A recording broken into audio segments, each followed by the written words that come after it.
Ever stop to think how much those little impulse buys on your phone are adding up to, and how many subscription payments are sneaking out of your bank account every single month? Before I started using Rocket Money, let me tell you, I had no idea.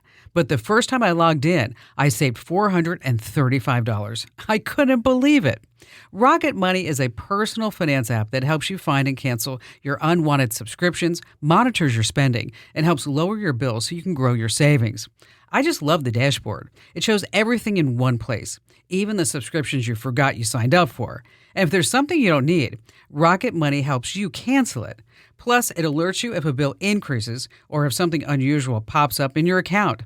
It's basically like having a personal assistant for your money. Cancel your unwanted subscriptions and reach your financial goals faster with Rocket Money. Go to rocketmoney.com/Kim today. That's rocketmoney.com/Kim. rocketmoney.com/Kim. Welcome to the Kim Commando Show podcast for the weekend of November 23rd, 2024. Here's hour one. Alrighty, if you've been on social media at all this past week, you saw the Kim K videos and pictures. No, darling, not me. I'm talking about the other Kim K, Kim Kardashian. She has these like weird, sexy photos and videos with the new Tesla bot. So like she's sitting on its lap in these sheer tight nudes. And she does have a phenomenal figure. Inside a Tesla and then inside a cybercab. She's holding hands with it. And here she is actually speaking to the bot. Hi. Can you do this? I love you. You know how to do that? Okay. What should we do? Go running. Yeah, so the bot was jumping up and down like it was getting ready for a run, and then it does the hula dance and stuff like that. I mean, is this the best she could come up with? I mean, if you had a bot, I'll tell you what I would be doing. Okay, you need to like fold the laundry. You need to take the trash out. You need to massage my back. I mean, half a heart for $30,000 is such a total waste. That's the price tag of the bot, by the way. I mean, at least when you buy a $30,000 Tesla, it makes those fart sounds. I know. I always say like a 12-year-old actually helped design the Tesla. And when you think about it, Kim Kardashian and a robot totally makes sense together. Why? They're loaded with a ton of silicon. And on that happy note, welcome, ladies and gentlemen, boys and girls. It's the Kim Commando Show. It's the nation's largest, best, biggest show about all things digital. And I am, of course, your beloved digital goddess, Kim Commando, here with you once again. And it is my job to make sure that you were always tech ahead and not left tech behind in the digital dust. And you can find my award-winning show on over 420 top stations from coast to coast. And of course, we're streaming in your favorite radio app. Just search for my last name, Commando. And you can now get the Kim Commando Show as a podcast. I know I resisted for so many years, but we just released the Kim Commando Show, this show as a podcast. So wherever you get your podcast, just search for Commando with a K. And a big hello and salute goes out to all of our listeners on the American Forces Network Radio. And I have to tell you that great sponsors help to make this show possible. And so if you start hearing some promo codes, some special web addresses, and you're like, oh, where do I need to go? Just one spot, commando.com/sponsors. And I know that you have some questions about something digital that I can lend a hand to, and you want trusted advice. I mean, of course, you can go to any AI chatbot and ask a question. But if you are looking for Kim intelligence, here it is. Our T-Mobile Unlimited listener line is now open at 888-825-5254. You know, T-Mobile's advanced 5G network now goes farther than ever before. Visit T-Mobile.com/55 today. Alrighty then, every single day, I go to at least 35, 40 different sources to make sure that we both know exactly what's going on in the tech space. And here are the top 5 things that you need to know that are happening right now. And we're going to start with a question. Is Google a monopoly? Is Google a monopoly? I actually looked up the definition of a monopoly. Let me read it to you.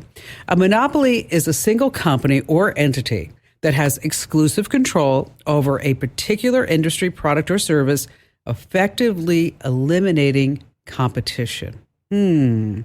I would say so. Google controls over 90% of the global search engine market share. And the reason why I'm bringing this up is this is huge. The Justice Department has recently ruled that Google illegally monopolized online search and advertising.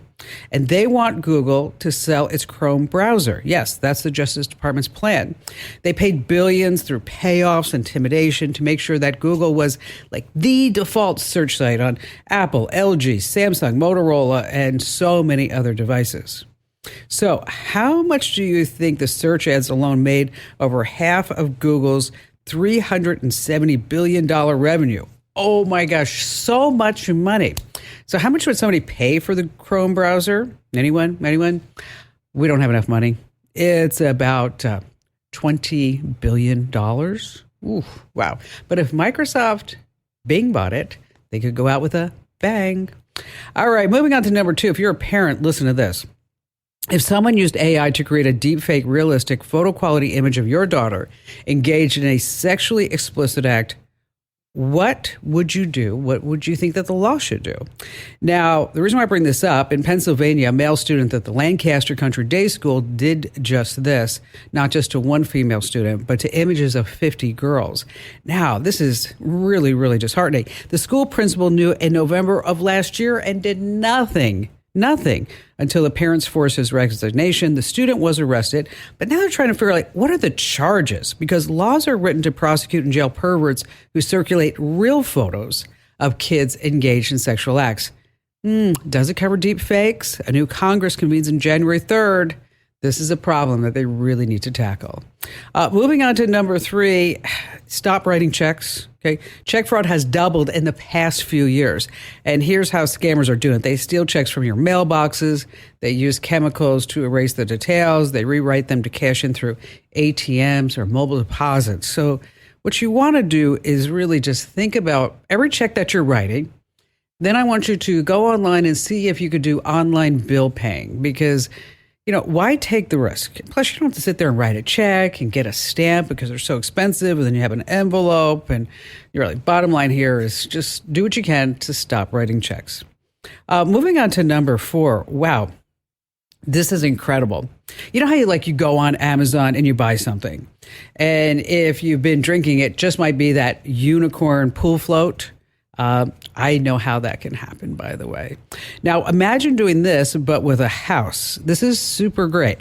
It's what Home Bourse is now doing. And I said Home Bourse because that's how you pronounce it. Home, BOURSE.com. So it's like Amazon, but for new homes. You just browse the listings for new constructions. You find one that you like. It's like, make an offer, buy it right now. If you want a virtual tour, that's going to cost $200. If you want an inspection, that's $500. And right now, Home Bourse is only in Florida, but they're going to expand to LA, New York, and Dubai. PSA, don't visit the site with a glass of wine in your hand. Moving on to number 5. Forgive me, Father, for I have sinned. What's that? What are you talking about? You step into a confessional. You're ready to just confess all your sins, but it's not to a priest. It's a holographic Jesus. That's what's happening at St. Peter's in Lucerne, Switzerland. You sit in a booth, and instead of seeing a person, you look at a screen with a digitally animated face of Jesus. And before you begin, there's a big warning. Do not disclose any personal information. Oh my gosh. The AI takes all your questions, confessions, personal dilemmas, takes it all in, and then gives you back a response in over 100 different languages. What is this world coming to? I know that's what you're thinking. All right, coming up, I have the insider secrets to getting the best prices online.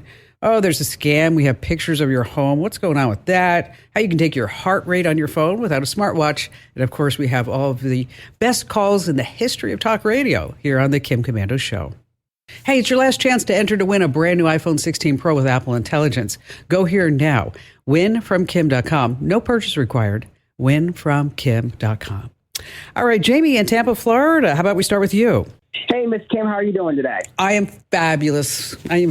As always, Jamie. Yes, I've been a fan of yours for many, many, many years. I found you when I was living in Atlanta. And then when I moved back up here to Tampa, I found you on the stations here. And I've just been a big fan of yours. I mean, I learned more from your radio show than I did at school when I was a child. I'm now in my 30s. That's crazy. That's fun. You know what? I'm glad that you told me that. You know, it's so nice to know that, you know, I've had a positive impact. And so what are you doing now as a profession? Well, now I do internet radio. I do voice work for a couple of internet radio stations, and I do a couple of podcasts. I do a radio show about radio. You know what? Someday we should have you do some work for us. Well, listen, I can. I mean, if you need voiceover done, just tell me what you want me to say. Just drop me an email and tell me what you want me to say, and I'll get it back to you in about 5 minutes. All right, that sounds good, and I'll pay you. I don't want anything for free, by the way. I want to pay you.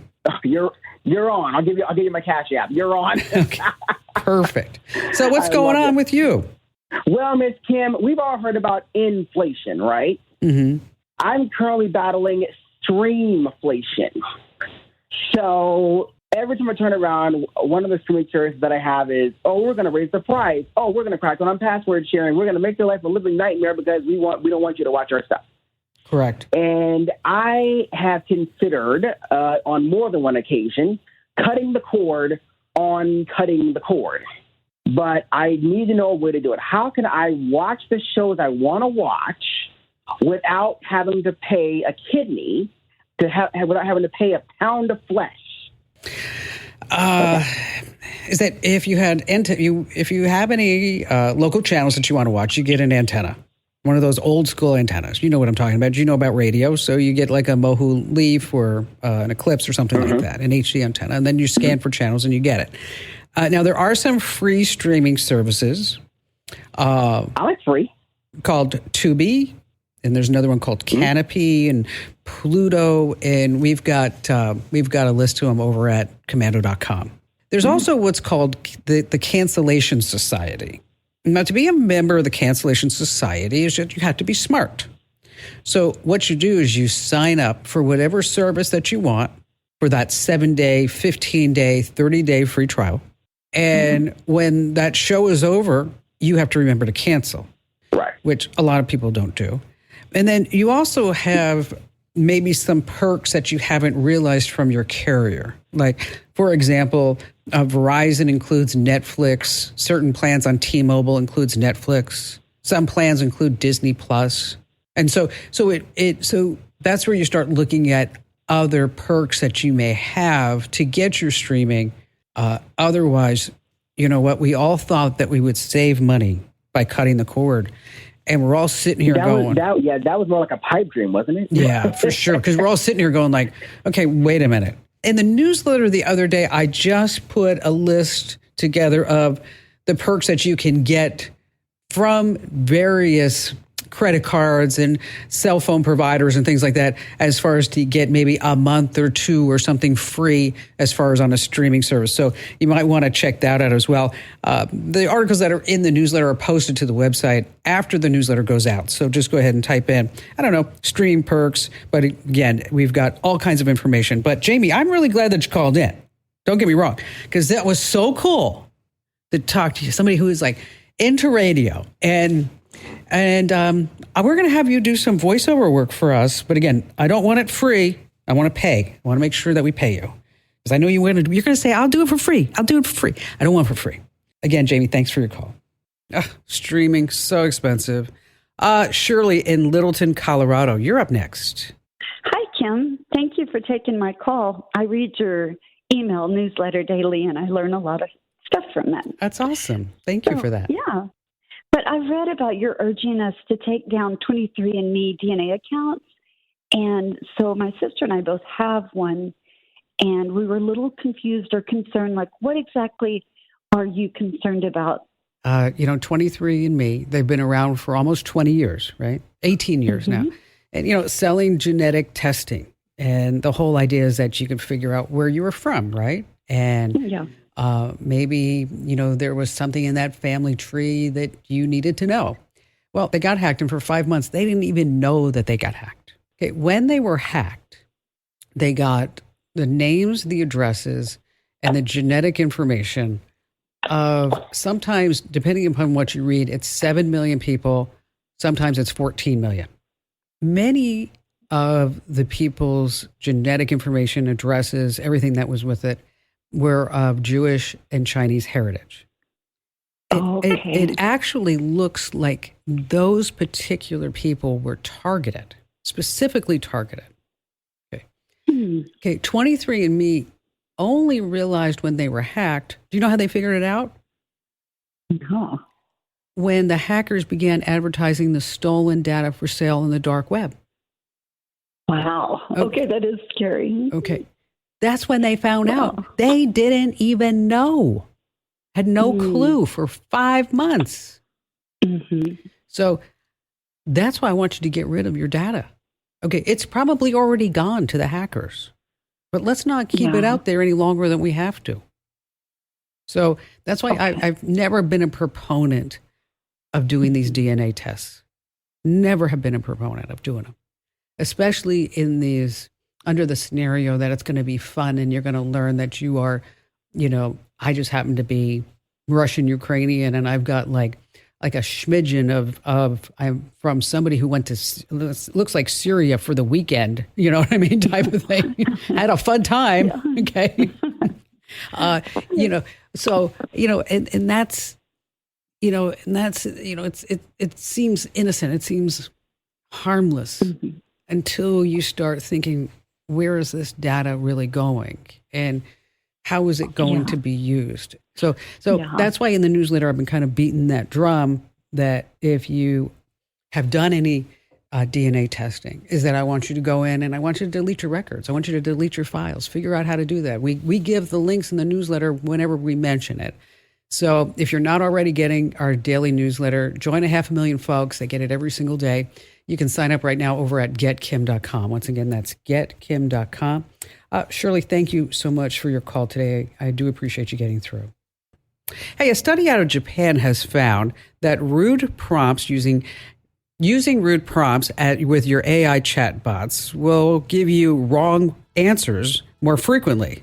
And sometimes the chatbot just might ignore you altogether. So if you want the right answers, you need to be nice to your favorite chatbot. Say please and thank you. And oh, you're so wonderful. I tried it myself and it actually works. Hey, stay right where you are. We have more tips, tricks, and secrets that you can't afford to miss here on The Kim Komando Show.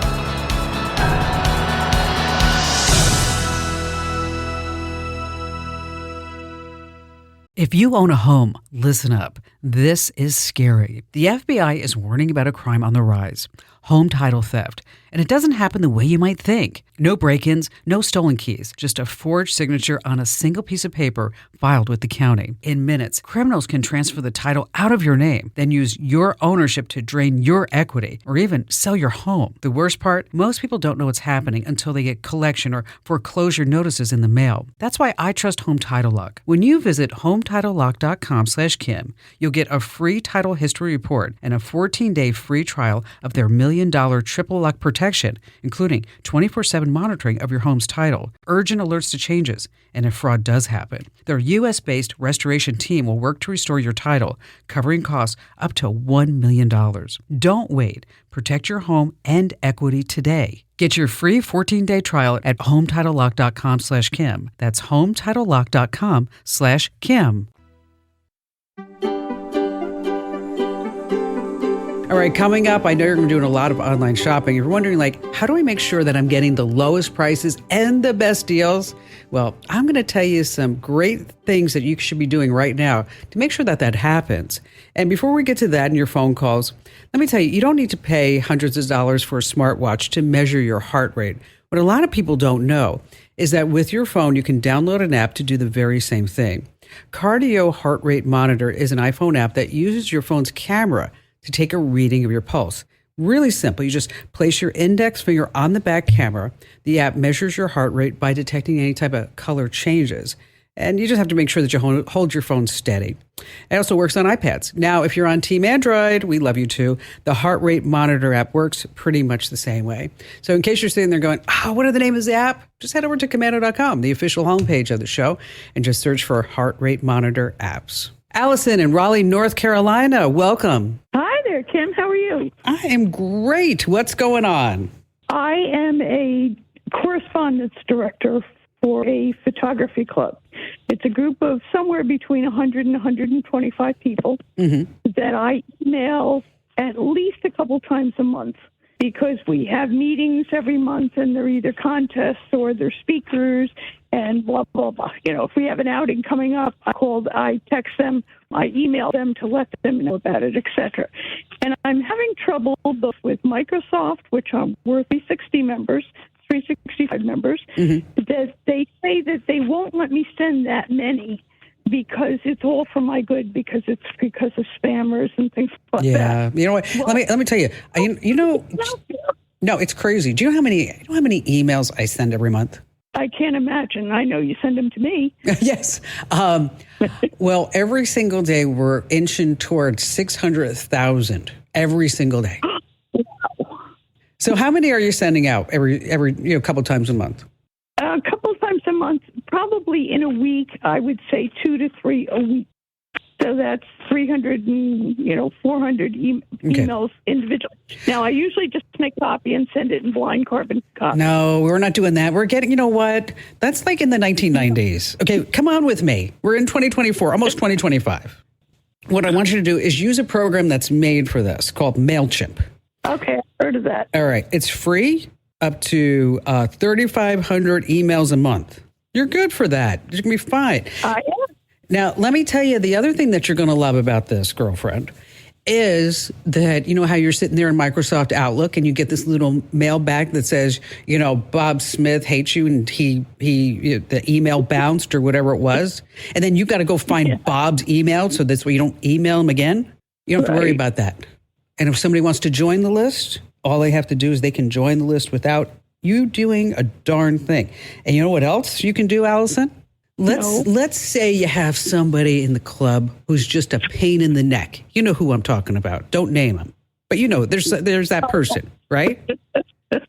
You know who I'm talking about? I think I might have a clue, yeah. Okay. One or two. Okay. So one or two. Okay. And you know how they always claim that they didn't get whatever notification that you sent them because Correct. It's not their fault. It's your fault. You're not doing your job. You know me. I know. I can tell. It's like, we just got back from having lunch. So that's right. Now what you can do is you can go, you didn't get the email. And they say, no.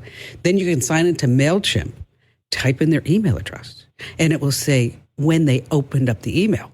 I love that. Mm-hmm. Yep. And then you can screenshot that and go, what part of this didn't you get? Wonderful. Okay. So, part of the problem has been some of the people in our group, not all of them, but some of them wouldn't get the email. And they don't know they didn't get the email. And I didn't know they didn't get the email until they talked to somebody else. And somebody said, oh, yeah, Allison sent out 3 the other day. That kind of stuff. Yeah. This sounds wonderful. No, Now you can what you can do is you can blame it on the program. Now you can say, you know what? Not me.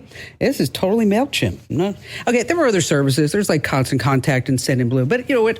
We're a photography club. Just make life simple. That's why we like it here. MailChimp. And Allison, appreciate you getting through today. All right, let me tell you something. I love shopping online. You don't have to go to a store. You don't have to be nice to people. You don't have to get dressed. You can sit there without a bra or without your pants on and just do all your shopping.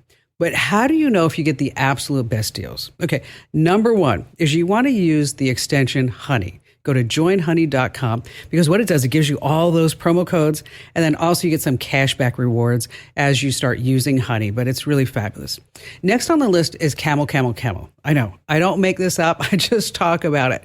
But anytime you're on Amazon, and if you're wondering if it's the absolute best deal, is that you just fire up Camel in your browser. There are all these extensions, but I don't use those. I just use the websites.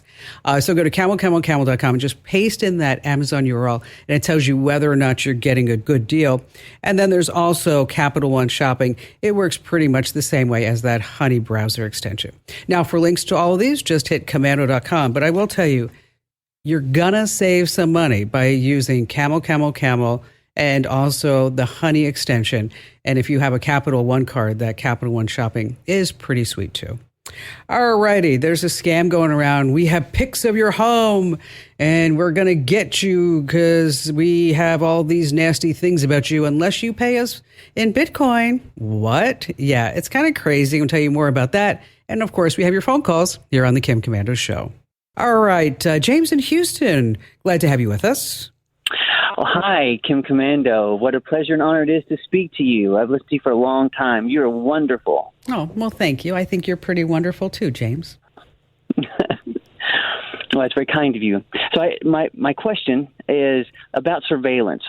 My wife and I are headed to a foreign country, and we will be working with the government in the Ministry of Education, but we were wanting to know, is there some sort of, how do we detect any surveillance devices that may be in the apartment that we provided for us, and something that we could either take or buy over there, just to either know if we're being watched, or maybe disable it, to scramble it, or just remove it. So which country are you going to? Uzbekistan. Okay. I think my first call would be to talk to somebody at the embassy or consulate, just so that you know what type of laws will cover surveillance and counter surveillance in that country. Okay, well, that's a good place to start. I didn't even think about asking the embassy. Yeah, so I would start there just to make sure. I don't want you to violate any local customs rules, anything like that, okay? So that said, next, how do we find this stuff? Of course, physical inspections. But keep in mind that these hidden cameras can be in just about anything. Clock radios, even the remote control for the TV could have a hidden camera. Okay. Well, we've been on your website, and so yes, we've learned some of those ingenious hidden places, like Kansas soup and other things. It's kind of crazy. A dehumidifier, right? Yeah, and I'm glad that you do that, because when you see those pictures, that's when you're like, whoa, they can put these cameras anywhere, right? Would never have thought of that, right? And so next, you want to use a flashlight. Dark areas and many lenses will reflect light that can help you find hidden cameras. There's also a device called an RF signal detector. We've actually put that in our cart, Amazon cart, from your recommendation. Perfect. Okay.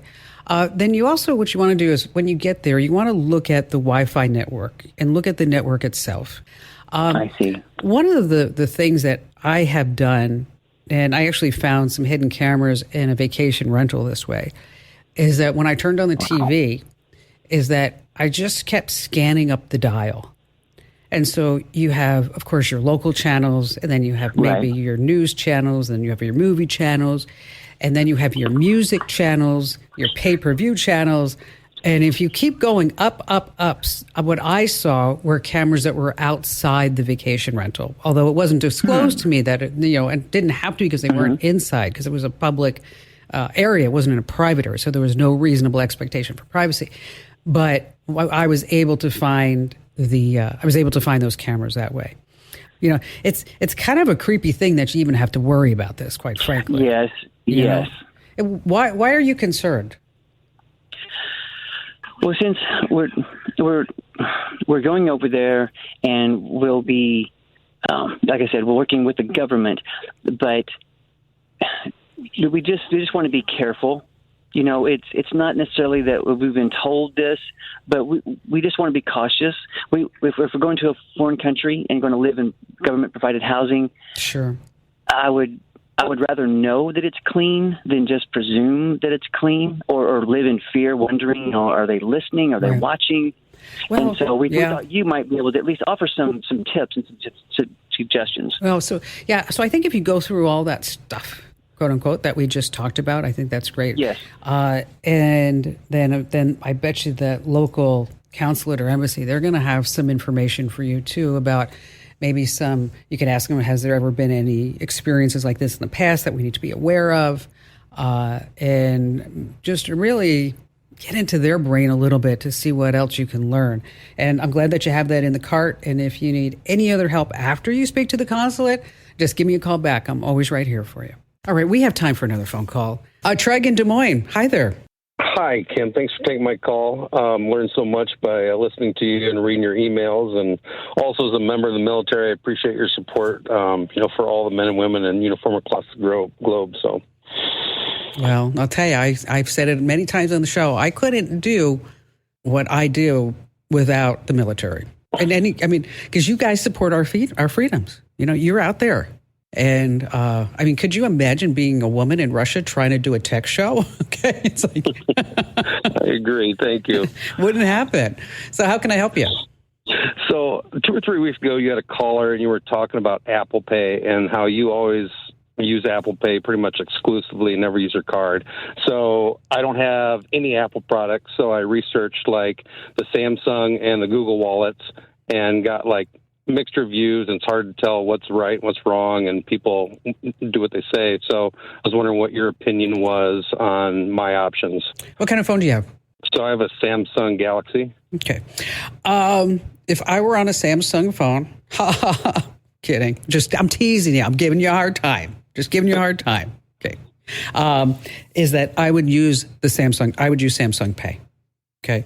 Okay. Because you know that it works with a Samsung phone. It's like if you're on an iPhone, you're not going to use Google Wallet. You're going to use Apple Pay. If you're on an Android, like a Pixel, you're going to use Google Wallet. If you're on Samsung, you're going to use the Samsung app because it's made to work seamlessly on that phone, but it also has Samsung Knox. The reason why, do you know why these are really safer than your credit cards?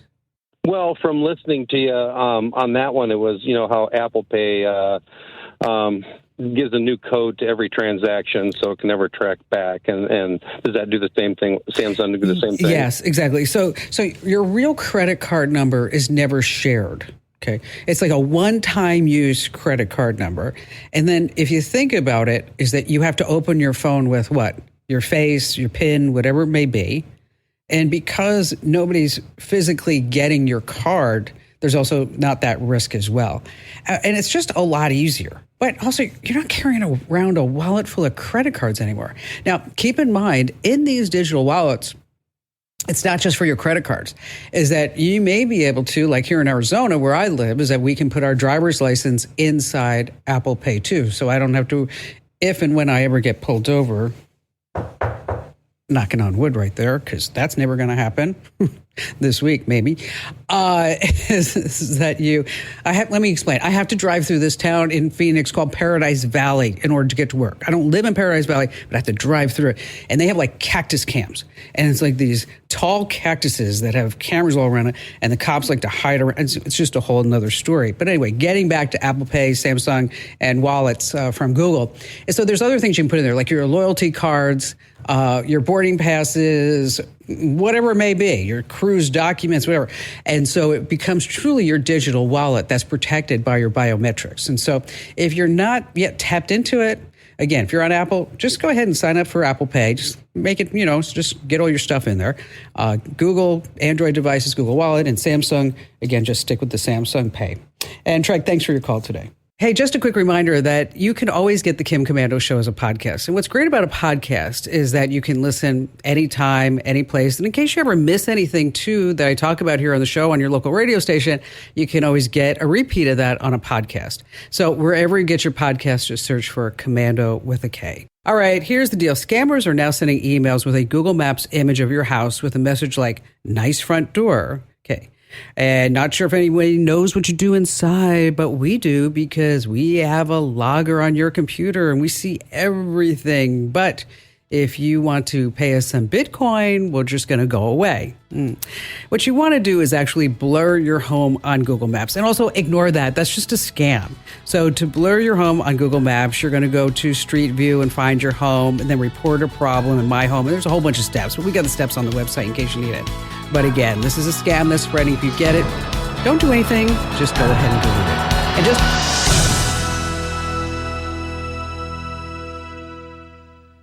This podcast is brought to you by Carvana. Carvana lets you buy your next car on your terms. Explore a massive inventory online, filter for what matters, and find your perfect match. Then choose delivery to your home or pick it up at one of Carvana's iconic car vending machines. Every car also comes with a 7-day money-back guarantee, so you can make sure it's the right fit. Buy your car on Carvana. Delivery or pickup fees may apply. Limitations and exclusions may apply. See our 7-day return policy at Carvana.com. Carvana. Thanks for listening to The Kim Commando Show. Here's hour 2. All right, parents, listen up. The kiddos have a new sneaky way to get around you tracking and what they're doing. Okay, they're adding invisible ink to their text messages. What? Yeah, that's right. One mom went to Reddit to post that their kid was concealing a message on their iPhone, and she spotted it on the phone where the messages were suddenly like sparkly, static. It's called invisible ink. I don't know if you've ever checked it out. It's in Apple Messages, and it lets you send messages or photos that appear obscured by this sparkly overlay. And you reveal the hidden content by swiping over the message, which in fact will clear the little sparkles. I mean, I started thinking about this. When we were kids, we used to have what? A number 2 pencil. It had an eraser. I mean, the message was to be or not to be, right? But I always thought about it. Who invented the number 1 pencil? I mean, who did that? I mean, sorry, buddy, you have to move on. You were really never number 1. But I'll tell you who is number 1. You and me, because you just tapped into the Kim Commando Show. It's the nation's largest show about all things digital. As a matter of fact, I was on WSB recently, and Mark over there was telling me, like, he said that I'm on the largest number of stations throughout the country. And then I looked it up, and I was like, you know what? The guy's right. He is right. We should be adding that to our whole lexicon. But anyway, we talk about everything digital. Make sure that you're always tech ahead and never tech left behind in the digital dust, because after all, I am Kim Commando, and I've been America's beloved digital goddess for years, and you can find me on over 420 top stations across the United States. I'm streaming in your favorite radio app, and you can find us as a podcast, wherever you get your podcast. That's relatively new. So wherever you get your podcast, you can search for Commando with a K. And a big shout out goes to all of our listeners on the American Forces Network Radio, serving more than 375,000 American servicemen and women in the Army, the Navy, the Air Force, the Marine Corps, the Coast Guard, and the Space Force.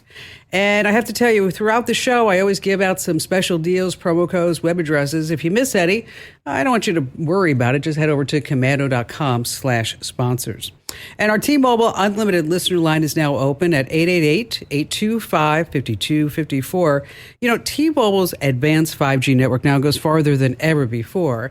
Visit T-Mobile.com/55 today.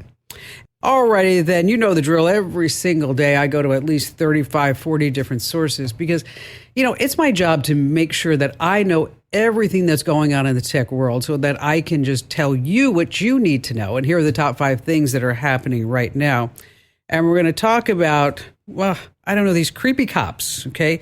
So imagine this. You're just driving, minding your own business when a cop pulls you over. He says, I need to check your phone for insurance and registration info. And you're like, I guess. Turns out in Missouri, 2 officers were actually using this excuse to dig through women's phones, hunting for, yep, you got it, nude pics and videos. One of them admitted that if he found anything spicy, he'd snap pictures with his own phone. This officer reportedly searched 20 phones in the last year. In one case, he found a video, sent it to himself via text, then tried to cover his tracks by deleting the evidence. Now, both officers have said, we're not guilty about this. But thinking about this, if these guys cannot find any porn on the internet, can we trust them with guns? Just saying. Moving on to number 2, directors and writers have suspected that their scripts and dialogue have been training AI all along, and they didn't have any proof until now. The Atlantic just dropped a bombshell. Scripts and subtitles from over 53,000 movies, 85,000 TV episodes have been used to train AI, all without anybody's permission.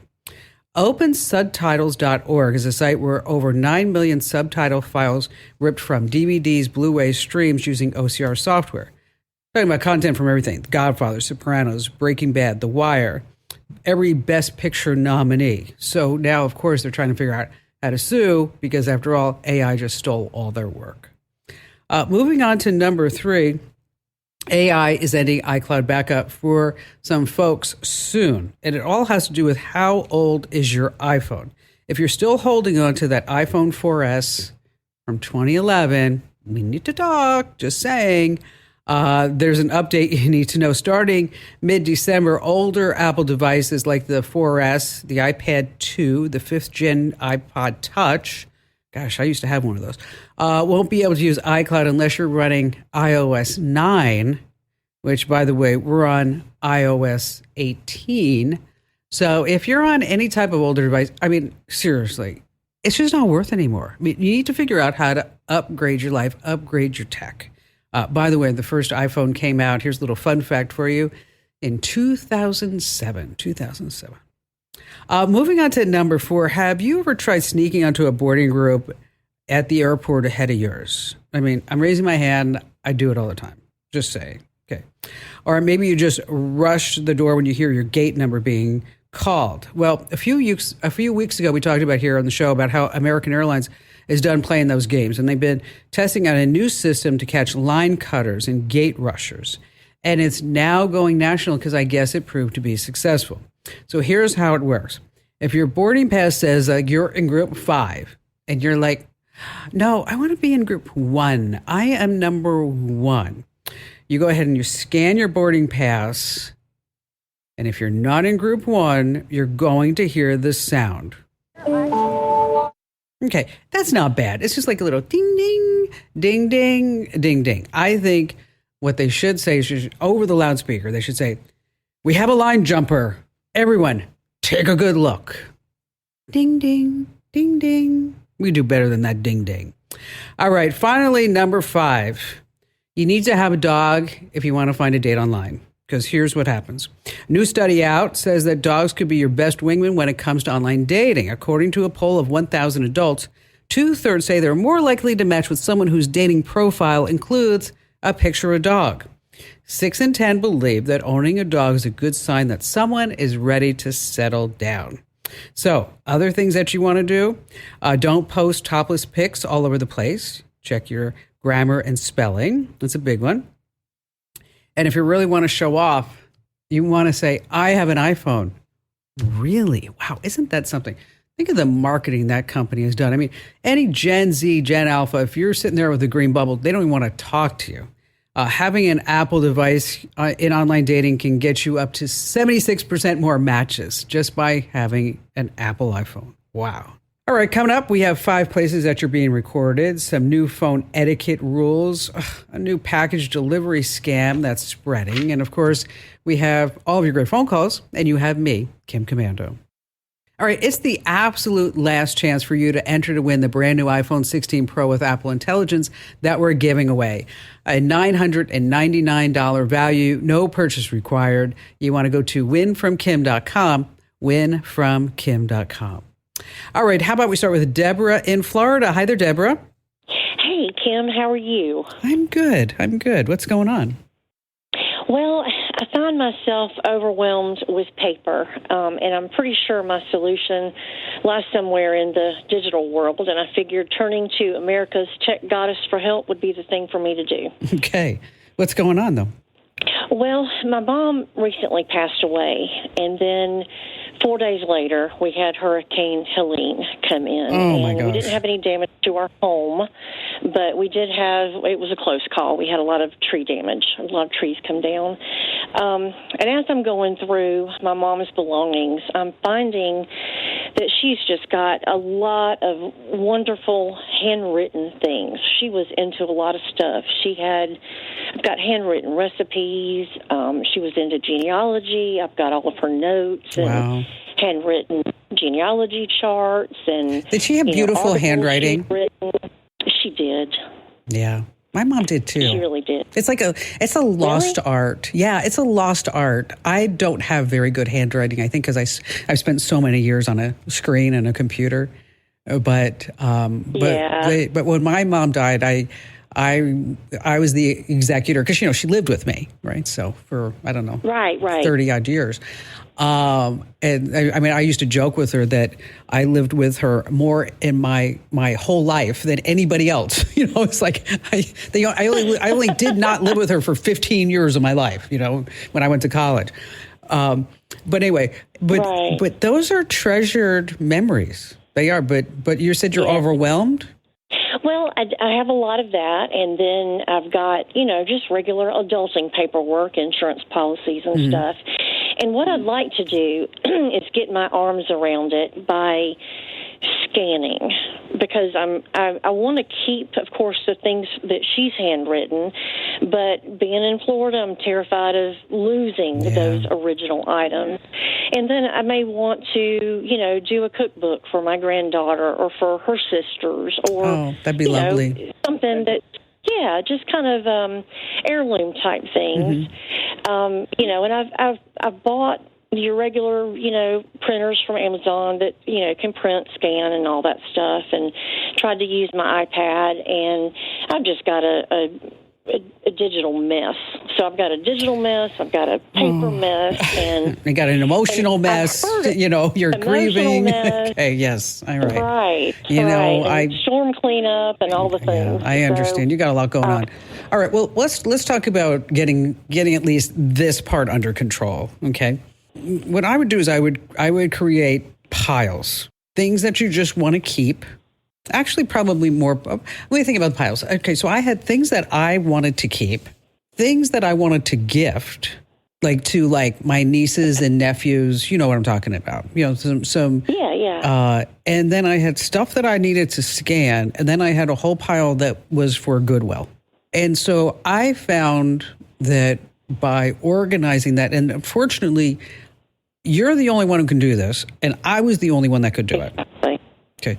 Right. And so, and you can't do it all in one day. Let me tell you, I tried that. I thought, okay, I'm just going to get up at 6 a.m. and I'm going to work till 7 o'clock at night and do okay. By 10 a.m., I was crying all over the floor in a big pile of goo. You know what I mean? So I hear you. It's a lot. It's a lot. It's overwhelming. It's a lot. And then, of course, everything you pick up, you want to keep. Why wouldn't I want to keep this? This was her. I mean, in my wallet, I have the address card that she had in her wallet where my father wrote down their home address in Apopka, Florida, I don't know how many years ago. And I'm like, that is so neat. Yeah, but I see exactly. I look at him and I open up my wallet and I'm like, oh, hi, Mom, Dad, hi, So right. you make these different piles of stuff, okay? And then you try to look at categories: legal, medical, sentimental, okay? As far as scanning, you're going to need a good scanner, because it sounds like you got a lot of stuff, okay? Yes, I do. So take a look at Epson's Workforce scanners. It's one of the fastest scanners out there, but I like about it, it has an automatic document feeder. So you're not sitting there going, oh, let me lift up the glass, maybe put it down, lift up the glass, put it, you know what I'm saying? Yes, that was definitely one of my the things that I wanted. The other thing was to be able to search by words into whatever program I'm scanning it into. Yeah, you can do that with OCR. And also now with AI, that's really simple for it to do. And it used to be where it was like, oh gosh, that's going to be really a heartache or a headache, both. That's not really the case anymore. So I wouldn't worry about that. So let's just make the piles. Let's get the stuff scanned in, and then I don't know if you need this, but then you'll need to think of if you need to do inventories of anything. Like my mother collected Yadro, so I had to figure out, okay, I got to figure out how to make a whole inventory. So I actually used an inventory app where you could take a picture of things and then make notes. Oh, okay. And then it gets tied into, you can see what the price is on eBay. And, because I was the executor of the estate, which I'm still trying to figure out what to do with 120 pieces of Yadro, but that's like a whole nother. I'm going to get to that someday. Okay. I am. I'm telling you, Mom, I'm going to do it. I'm going to do it. And I will. I can hear her now saying, just don't throw it away. Don't throw it away. Okay. I promise you, I won't throw it away. I promise. I think our mothers are up there plotting against us on this. They probably are. They're like, oh gosh, Kim and Deborah, here they are. Mm-hmm. So we're going to throw it away. Don't throw it away. I'm like, because she would always tell me, you throw everything away. Whatever it is, you throw away. It doesn't need to be thrown away. But anyway, so. That sounds like my mom. Yeah. So, all right. So you see where I'm going with. So you're in the same spot. Yes. So start by putting on your big girl pants and making those piles. And it's not fun. I get it. It's not fun at all. And, you know, we've been there, Deborah. And so, again, you're going to keep stuff, scan it, give it away, discard. And then you'll find as you start making these piles that you start feeling some progress. You will. And look at that scanner. It's the Epson Workforce. In case you're looking for a model number, it's an ES400. And if you need any help afterwards, Deborah, hey, we're like sisters in spirit here. Just give me a call back. I don't know if you know this, but a lot of TV manufacturers, they make more money selling the data from people watching their TVs than actually making money from the TVs that they manufactured. They use something called ACR, automatic content recognition. And what happens is that as you're watching the TV, they're collecting all the data about you and then selling it to who knows who. So what you want to do is dive into your TV settings and look for something that says ACR. You want to turn that off. And then also you want to opt into anything that says, do not sell my information. I know, everywhere you turn, somebody's collecting your data and they're selling it. All right, stay right where you are. We have more of the show coming up that you don't want to miss.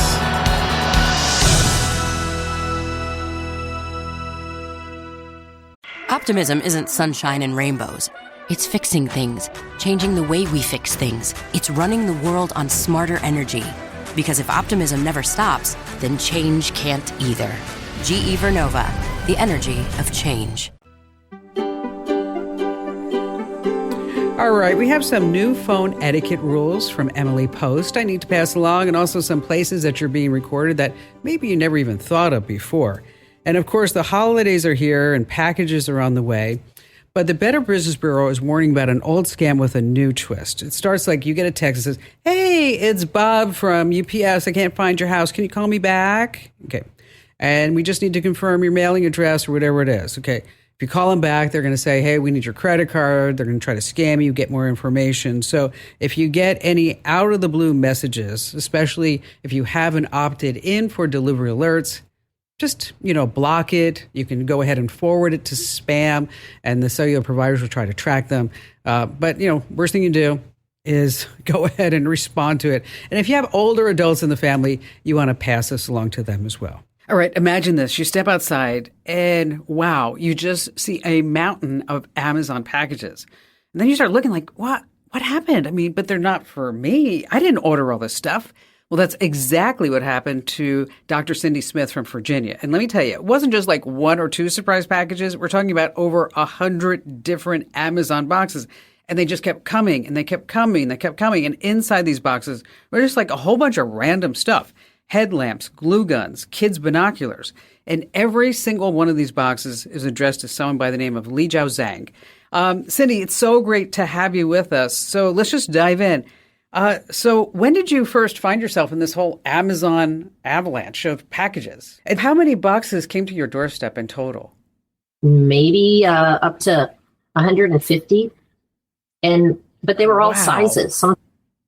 Sometimes one headlamp, sometimes one glue gun, sometimes 20 headlamps with 6 glue guns. It was always a mix of all different sizes. And so did you start like wondering like, oh, well, somebody's sending this stuff to the wrong address? Did you reach out to Amazon? Did you open a few boxes wondering what the heck's going on? Well, we did. Like initially I thought it was coming, we have a family lawn and landscape business. So I thought maybe my husband accidentally, there was an error and he ordered something weird. But once we ordered them and they kept being headlamps and mostly glue guns, and they were all addressed to the same man, we called Amazon. And they are like, oh, it's probably some scam. Give it away, throw it away, or donate it. But they were not interested in having it back. So then you're just sitting there with all these headlamps and kids' binoculars wondering, like, what the heck to do with it all? Yeah, like the boxes were all the way out, onto our walkway, to the point the post office said, hey, your house is unsafe for packages. We're not delivering anymore. You have way too many. And so then I had to move them inside, and it took up like my whole garage bay. But I was just like, I can't throw these away because that's not right. And I just started thinking, how can I do good with all the stuff? And so what did you end up doing with it? I sort of made up these rules in my head that whatever I did with it, it had to go to somebody that was passionate about connecting people to the environment, because that's what I do, are very much into sustainability. So initially I gave them to groups of master gardeners, master naturalists, and those are environmentally oriented people that teach groups of youth or the public, in gardening or anything nature related. I gave them to a friend of mine who has an outdoor group for men of color. I gave them every Amazon driver that started coming to our house and would drop them off. And they came from Amazon, from FedEx, from post office. I said, hey, it's pretty dark here. We don't have street lights. Would you like headlamps? And they'd be like, oh, ma'am, we can't take any of that product. And I would show them my stash. And they'd be like, okay, maybe I can't. And they would, yeah. And I'd say, well, how many people in your family? Like one of them, he's like, my dad's a plumber. He works underneath cabinets. This will be great. So I did that. I gave them to all my family, all my friends. Family members took boxes. They gave them out in different cities. I gave quite a few to emergency management people as well, because we had just, seen this really bad storm where tree cutters were working through the night, up where I am right now in Maine. So we gave a bunch to them. Oh, and then I went to a convention where, huge Virginia convention for homeschool families. And anybody who came to our booth, where I sell these educational products to get parents and teachers interested in getting kids out into nature. I'd say, how many people in your family? And they say, well, I have 7 kids. I'm like, here's 7. You can have 7 headlamps. Or would you like glue guns? That is so innovative, really. I mean, so it actually became a way for you to give back to multiple communities and really just be like the best lady in the entire neighborhood for this to happen. Do you have any idea what the total dollar amount value is of all the boxes? Well, we looked them up online. They've gone up in price since, but we thought it was about $17,000 that was sent to us. Yeah. Did Amazon explain to you why some merchants do this? No, absolutely they did not. They just kept saying, throw it away, give it away, donate it. There was no explanation given at all. I looked online. I assumed it was a brushing scam. Somebody wanted to get 5-star reviews for these products because supposedly every product that showed up was a verified purchase. Yeah, and it wasn't until that normally happens on onesie or twosie products. I mean, not when we're talking about hundreds of boxes. And this was probably what I have heard is it's probably an instance where a third-party merchant is getting out of the business, and it's going to cost them more to have Amazon destroy the merchandise than if they just ship it to some random person. Well, apparently they picked the right person, Doctor, and congratulations on all the good that you've done with all of the headlamps and kids' binoculars and glue guns. I mean, who knew that you could pass them out to so many different people and impact so many lives? Thanks for telling us your story today. All right. Life's questions have been answered by none other than Emily Post. Should you leave a voicemail or not? Is it better to text or call? Should you text before you call? See, you didn't know about any of this. Well, the etiquette expert broke it all down in the Washington Post recently. And number 1, a text or voice memo is going to do the trick. Plus, odds are your voicemail is going to get transcribed anyways because our phones are that smart. Number 2, you want to give a heads up before you call somebody. Like, hey, can I call you in a sec? Do you have time? And Emily also says you're not obligated to pick up every call. I mean, remember landlines, we were not glued to them 24/7. It's okay to tell your friend I'll give you a call back later, or maybe you just don't really want to talk on the phone. I don't know about you, but I prefer texting over calling. I mean, it's like no small talk. Hi, how are you? I'm great. Okay, let's just get straight to the point. Chicken or fish for dinner? Chicken or fish? That's it. Okay. And I can't stand it. My husband, I'll text him that chicken or fish and he'll text me back and go, K. I'm like, okay, what's that? Chicken or fish? And then I'm like, you know what? It's going to be fish. I'm making the decision. That's where it is. All right. Still to come, we have some more great phone calls and then also some places that you're being recorded that I bet you never thought of before here on the Kim Komando Show. All right. Adam in Aiken, South Carolina. Welcome. Hey, Kim, how are you? I'm good. I love your accent. Are you from New York? No, kidding. I'm not. I'm Southern born and raised. I knew that. I'm just giving you a hard time. So what's on your mind?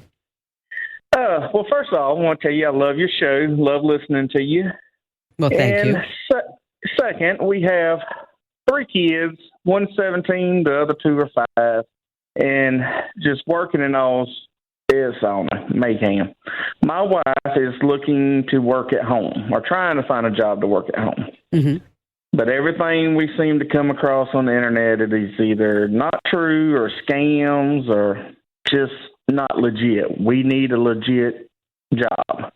What I would suggest is that if there are companies that she would like to work for, big companies, and then I would look on their website under their career section for any type of remote opportunities. I can tell you right now that Amazon seems to be always hiring remote customer service folks. But if there are companies that she is familiar with or that she knows that she'd like to work for, that's where I like to direct people to those positions, right?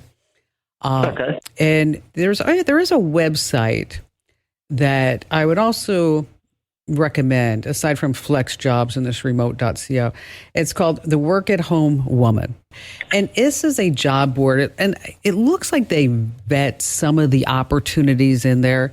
But of course, we always have to be super smart when we're looking at any type of work at home opportunity, meaning like, if it sounds too good to be true, it probably is, right? If they're asking you they're going to send you some money to buy a laptop, and so that this way you can use that laptop in the job, but they send you $4,000 and the laptop's only $799. And then they say, oops, we made a mistake. Can you send us the difference? Okay. Well, you're going to send that to your account, then you're going to be out, the $3,300 or whatever it is, right? Correct. And if they ask you to pay for an opportunity, then that's not, the main HR rules still apply. And we do have lists of these work at home jobs that are legit over at commando.com. And so just use the search box, say work at home, and I'm sure a couple of these are going to pop up for you. If you need any help afterwards, Adam, just give me a call. I'm always here for you. And thanks for being such a loyal listener to the show. Really, really appreciate your support over the years. It's good folks like you that have made my career very, very accessible and profitable, and one that I just really, really dig doing day after day. Boy, this looks like an interesting question. Vicki in Phoenix, Arizona. I am just thrilled to talk to you. I listen to you riding around town. Awesome. Well, thank you for that. Thank you. I called because I'm an artist, and I recently started putting my works online in a website. Mm-hmm. Anyway, but I got the most unusual request, and it asked about using my art for an upcoming art exhibition. Okay. And yet wanted them as NFT, and I'm like, I have no idea what that is. And then for this reason, I don't mind paying up to 2 ETH, and I don't know what that is either. NFTs are what's called non-fungible tokens. Okay. And it was all the rage a couple of years ago where people say like, okay, I'm going to own the NFT of the Mona Lisa, of Times Square, whatever it could be. And people spent money on this. Okay. And I never quite understood, because I thought, if I want a copy of the Mona Lisa, I can go to the Louvre and take a photo of it, and then I have the Mona Lisa in my own metaverse, whatever it may be. So it was one of these fads that a lot of people jumped in on, and then it didn't really take off. Ethereum is a type of cryptocurrency that's very similar to Bitcoin. And a lot of scammers like to use cryptocurrency because what? There's no real paperwork, so to speak, no digital trail. Okay. It's anonymous transactions.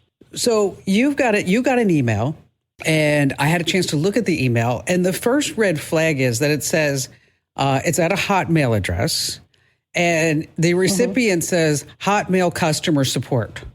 Okay. So the scammer, the scammer isn't even smart enough to give itself a name, okay, or to give itself an organization.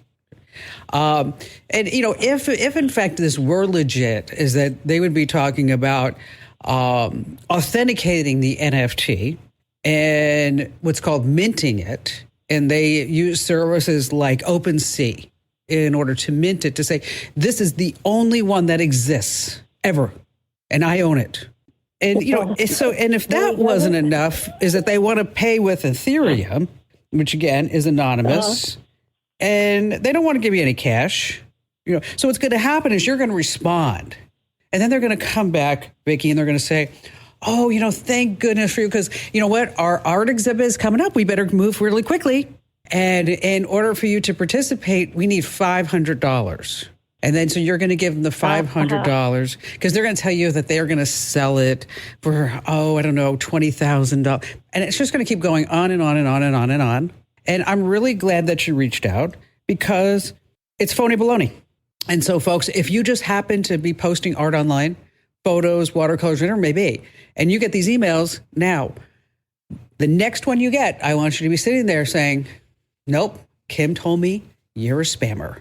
And you're a scammer, and I don't want you to come near me. Vicki, thank you for your call today. I just love helping everyone out. I mean, it's been my life's passion, and I've been so lucky to find something that I really enjoy doing for all these years. But if you have a question, and if you want my help, and maybe you're just too shy to come on the show or the podcast, here's what you need to do. Go to commando.com. That's KOMANDO.com.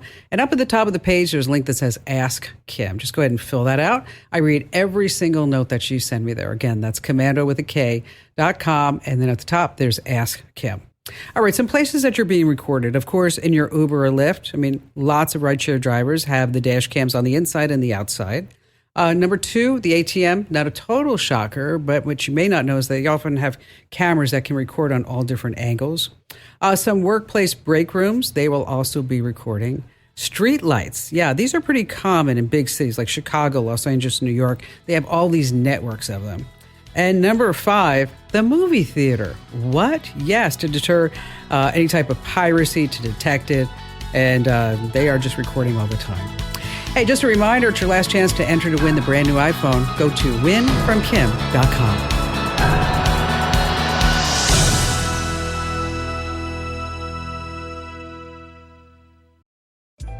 Introducing Meta Ray-Ban Display, the world's most advanced AI glasses. With a full color display built into the lens of the glasses, it's there when you need it and gone when you don't. Send and receive messages, translate or caption live conversations, collaborate with Meta AI, and more. Be one of the first to try Meta Ray-Ban Display. Visit meta.com/Meta Ray-Ban Display to book a demo and find your pair.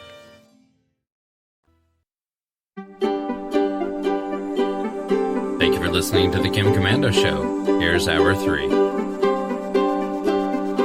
I always like to kick things off with something fun and super interesting. And do you know what the most valuable company in the world is right now? What is the company? It's NVIDIA, a market value of $3.4 trillion. And how did they become this? They just bet the farm on AI. NVIDIA CEO Jensen Huang, he says, you know what? AI is just the way to go. And then he pivoted the company, and now look at it. But what I find is super interesting is his leadership style. He has 60 direct reports. Thinking about 60 people reporting directly to him, and he doesn't like to meet with them one-on-one. He says group meetings are the best. Team meetings, that's it. Okay. I love meetings. It's the perfect way to get nothing done while feeling very, very busy, right? All right, get set, everyone. We are going to be diving into all things digital. Make sure that you are tech smart ahead and never tech left behind in the digital dust, because that's my job as America's beloved digital goddess, Kim Commando. You just tapped into the nation's best, biggest, awesomest, award-winning show about all things digital. You can find us streaming in your favorite radio app. We're on over 400 stations across the country, and we're now available as a podcast. So wherever you get your podcast, just search for Commando with a K. And, great sponsors help to make this show possible. So as I give out various deals and promo codes and web addresses, and in case you're sitting there saying like, oh, what was that address? Just head over to one spot, commando.com/sponsors. That's commando.com/sponsors. And our T-Mobile Unlimited listener line is now open at 888-825-5254. Alrighty then, every single day, I go to at least 30 or 40 different sources to make sure that we both know what's going on in the tech world. And here are the top 5 things you need to know. It's happening right now. We'll start with number 1. Say you're the boss of the company. An employee comes up and they ask you either one of these 2 questions, and I want you to tell me which one would be better. Hey, can you spare 15 minutes for some advice? Or, can you help me out? It's just going to take 15 minutes because I want your help and I want your advice. It's really important to my career. Okay. It sounds similar, but the second one is going to get a better response because it feels more personal. And that's what researchers have found when you're using prompts with AI chatbots, is that you want to display to this chatbot the importance of whatever task that they're doing to get better results. Okay. So you might want to add something like, be a marketing expert, and wow, your answer is going to be so important for my career. Experiment with this, and you're going to see that you actually get better prompts. I did myself. All right, moving on to number 2. Everybody knows the jingle. The best part of waking up is Folgers in your cup. Okay, obviously, I am not a professional jingle singer. Okay. But back in the early days of TV, brands could reach millions easily when only a few channels existed, and they would come up with these catchy jingles. So the reason why I bring this up is now we are doing advertising differently because of targeted ads. So a marketing agency by the name of Known wanted to create a campaign for Shake Shack. So they used an AI chatbot. They analyzed over 80,000 Reddit threads about chicken sandwiches to find out which threads and communities actually cared about chicken sandwiches. They narrowed it down to 30 subreddits. Then they launched ads based on topics where people discuss, hey, I need a healthy lunch on Saturday or Sunday. The result, by doing advertising this way, they got 13,000 clicks in 10 days. They boosted sales by 31%. All that sounds great, but I got to tell you something. Our sponsors get a lot more than 13,000 clicks in 10 days. And that's why if you need to advertise, you really should be looking at radio. All right, moving on to number 3. Your most valuable asset right now is your voice. Why? Because using inexpensive, easy to find software and just a small portion of your voice, scammers can use AI to imitate your voice to your loved ones, your employer, and anyone else that you can imagine. They even use your own voice on their outgoing voicemail messages. It's so very tricky. Now, the reason why I bring this up is Mozilla, the owner of the internet browser Firefox. They have collected more than 30,000 hours of voice recordings from volunteers worldwide to become the future voices of AI. But they won't say exactly how your voice will be used. So my advice, don't volunteer your voice. You just don't want to do that because you don't know where it's going to end up. And Mozilla is not saying. Moving on to number 4, if you need a gig, Amazon announced that it is bringing on 250,000 seasonal workers across the U.S. for warehouse and delivery roles with an average pay of $20.50 an hour. So in case you're looking for a gig, head over to the career section over at Amazon.com. Targets, they say they're going to add 100,000 seasonal workers too. Wow. Last year was Amazon's biggest holiday season ever. Okay. $170 billion. Oh my gosh. Why didn't I think of that? Here, I was just doing a radio show on KFYI in Phoenix. And finally, this coming at number 5, doxing. This is when someone digs up your personal info and then just broadcasts it out to the world because they want to harm you, embarrass you, harass you, whatever it may be. Now, some people are actually wanting to be doxxed. TikToker Kristen Solican went from 30 followers to 1.1 followers for what she calls consensual doxing. She says she can crack about 70-80% of the cases. In her first video, she found a guy's identity from his cartoon avatar and a pair of glasses. And another one, she used a TikTok business username to track down a man behind it, winding her away from a car forum to an old blog from 2014. So a few of the tools that she uses, PimEyes. This site allows you to upload an image of anyone to find that image across the internet. And TinEye is another reverse image search tool. Of course, we all know about images.google.com where you can upload an image and just do a reverse. But that PimEyes is super interesting. If you haven't searched for yourself on there, you might want to do that because I bet you can find more pictures. A friend of mine, she found a picture of herself drinking in college. She's like, how do I get that down? I'm like, tough one. All right, coming up, we're going to talk about how these online marketplaces are tricking you to buy more and what's going on with printers and what you're printing and your secrets here on the Kim Komando Show. Hey, if you haven't already, make sure that you enter win that brand new iPhone 16. Go to winfromkim.com. All right, Sam in Dallas, Texas. Hi there, Sam. Hey, Jim, I absolutely love your show. I listen regularly and your newsletter and go to the website and look around there. So, big fan, long-time fan. I have a very vague, strange question. I have something I'd like to see invented, and it would be fun to be involved in the inventing process myself. Don't call myself an inventor, and I'm not on the high end of the tech world. But I was just kind of wondering, where would a guy go? Like, if he had some idea and he thinks, I know computers and Wi-Fi will do this, and I know it'll do that. I just don't know how to put them together. And I don't want to Google it because I'm afraid somebody would see it and then they've in it. But Well, anyway, it's where kind would of the person go just for advice? Yeah, it's kind of a bit of a catch-22, isn't it? I mean, because you have something that you want to bring to market, and you think it's a pretty darn good idea, and I don't want you to tell me what it is. Okay. So I would tell you, but I don't want to tell the whole United States. No, I don't want you to do that either. So the whole idea is, number one is you need to do a whole bunch of research. Okay. And you need to make sure that whatever idea that you have, that somebody does not already have that idea. Okay. And you need to maybe go to different type of websites. Like you can search the U.S. Patent and Trademark Office database. Okay. Which once you figure out that you have the idea of a century sound, and you're going to make so much money. Okay.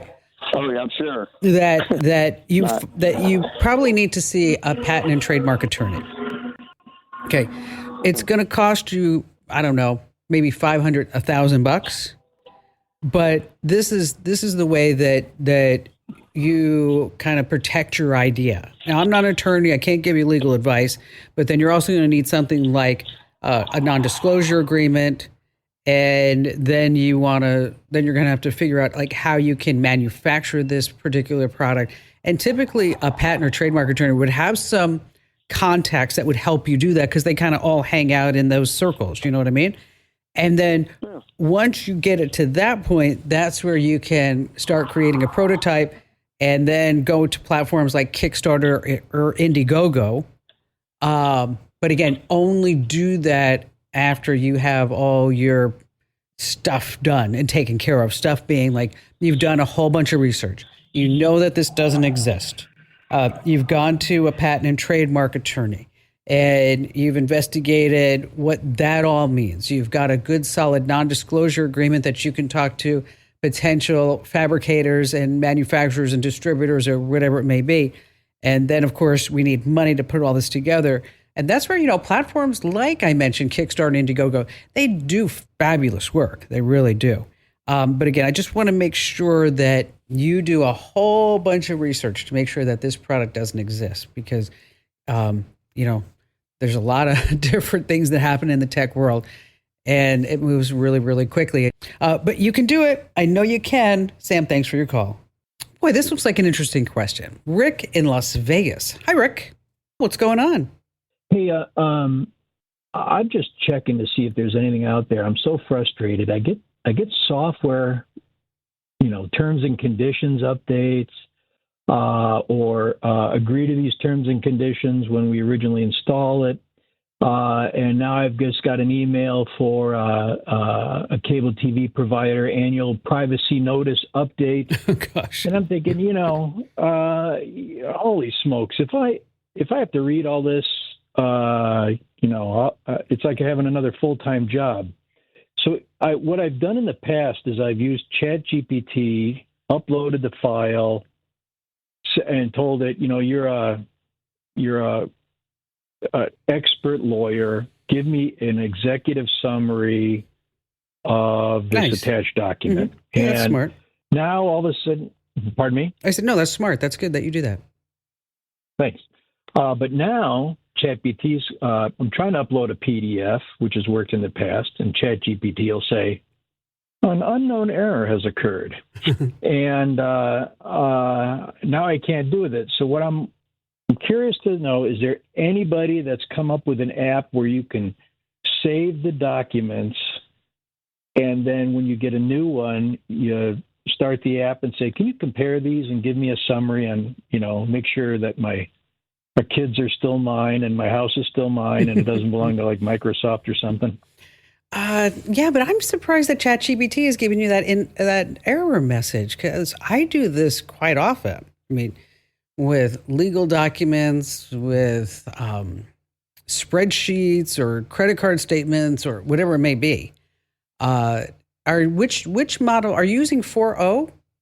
Yep. And I just tried to. I was in ChatGPT, the previous version 3. And I switched over to 4.0, and it gives me the same error. Wow, I haven't seen that error message. What you can do is just try to do some regular, just spring cleaning. Clear out the cache and make sure that you don't have anything like hanging in the browser history that could be causing that error message, because that shouldn't be an error message. Because that's just a basic functionality of ChatGPT at this point. Do you pay the $20 a month? No. Oh, there you go. I'm paying the $20 a month, and I have a wonderful experience. But you, Mr. Cheapo, there in Las Vegas, okay. I mean, you're like, okay, I need it for free. I don't know if that's why they're cutting you off. But there are places that you can do this, but they're going to cost. I mean, there's like DocHub, DocHub. There's Legalizer. There's iWeaver AI. But if all you're trying to do is analyze the terms and conditions of various privacy policies or software that you're trying to install, you might want to just take out that step of a PDF and then just cut and copy paste that into, say, a Word doc or a Google Doc, and then see if it's not going to give you that error message on a Word doc like it's just given to you on a PDF, because it shouldn't be doing that. I think there's probably something funky going on in your browser. So that's why I recommended that you go in there, whatever browser you're using, just wipe out the history and the cache and all that other stuff, and just give it an old good restart and see if that'll fix her up. But it's a good idea to use AI to analyze documents like this, because it just makes life so much easier. It does. All right. Seems like everyone nowadays wants your cell phone number, online shopping, maybe some things that you want to post online, things that you're responding to online. So that's why you need to get a second phone number. A disposable phone number. Google Voice lets you send texts, make calls, listen to voicemails. And so using the app, you get your Google Voice number. It just rings on your existing phone. Now, when you sign up, you can pick your area code. A friend of mine in Phoenix has a Washington, D.C. area code. So you can say, oh, call me on my D.C. office, please. Learn more at voice.google.com. Once again, that's voice.google.com. All right, coming up, of course, your phone calls. We're going to talk about how printers are storing secrets. Do you ever think about that? What happens when you print something? We're going to learn about that and a lot more coming up here on the Kid Commander Show.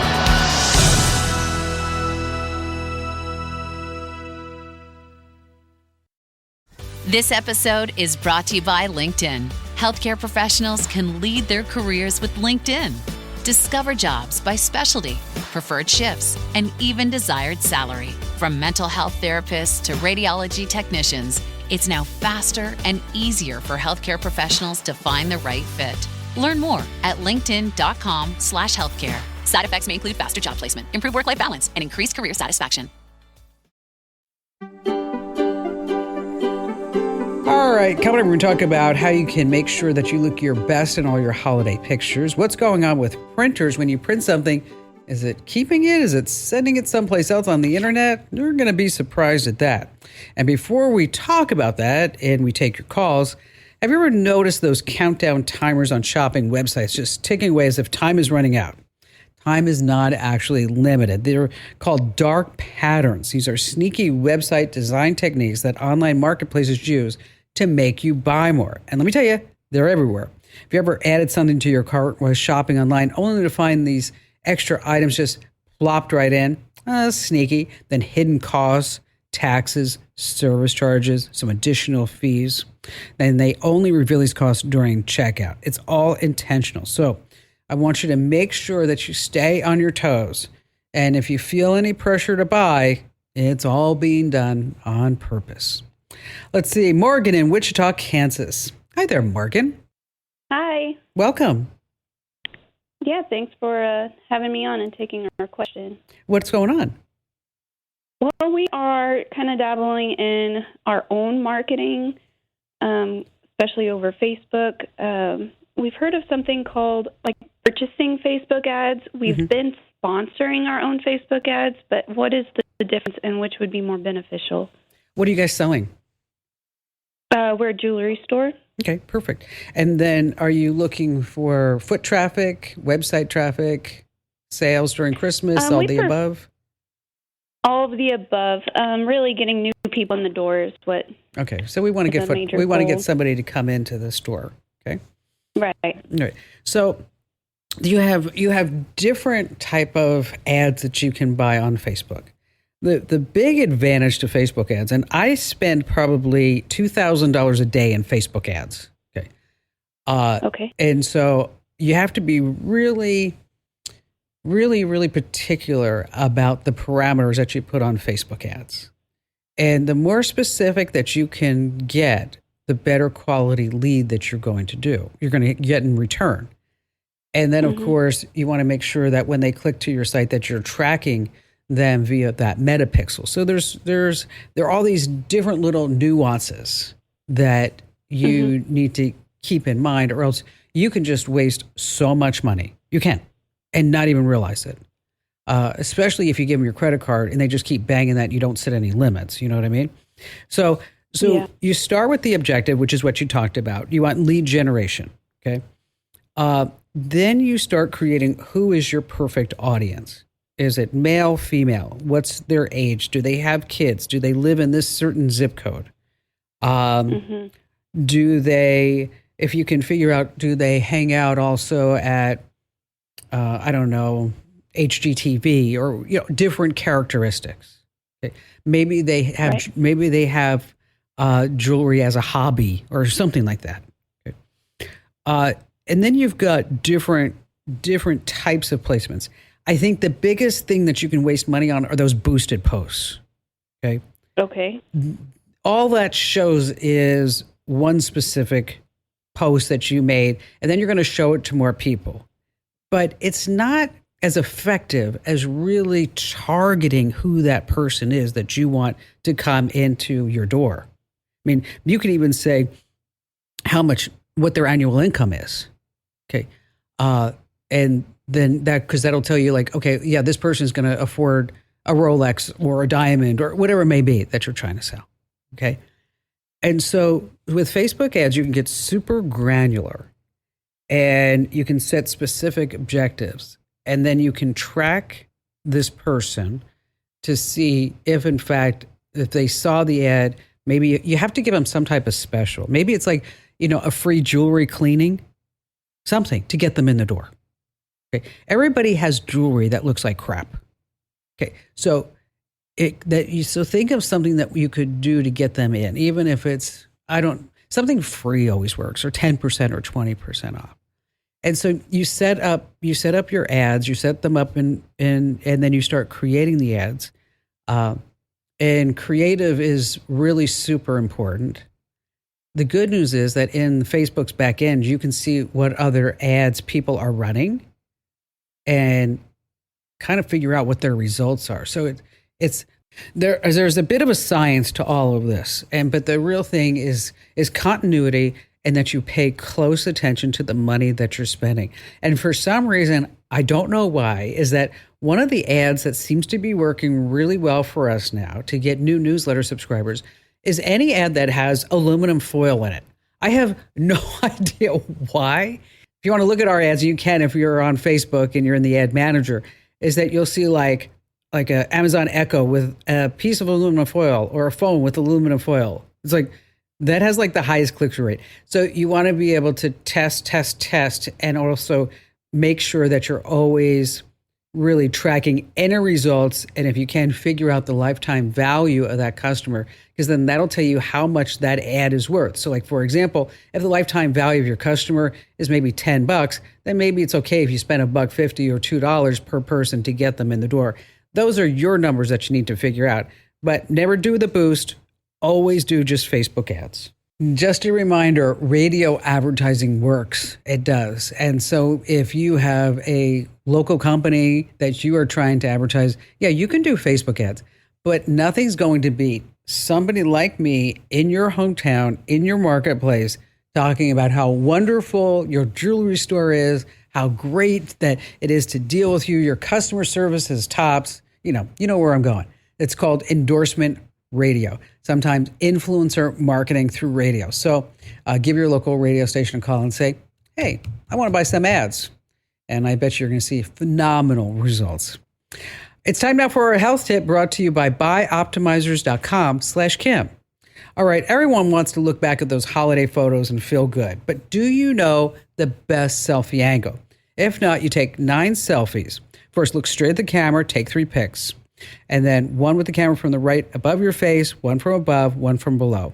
And then turn your face slightly while keeping eye contact with the lens. And then you just keep taking pictures. Just one. And then suddenly you're going to see, after you do the right side, the left side, you're going to see which is your better side, okay? And then let me tell you about an app that Kim Kardashian uses for all of her social media posts. YouCam Perfect. I tried it. It works, but watch out for all the in-app purchases because let me tell you, it adds up quickly.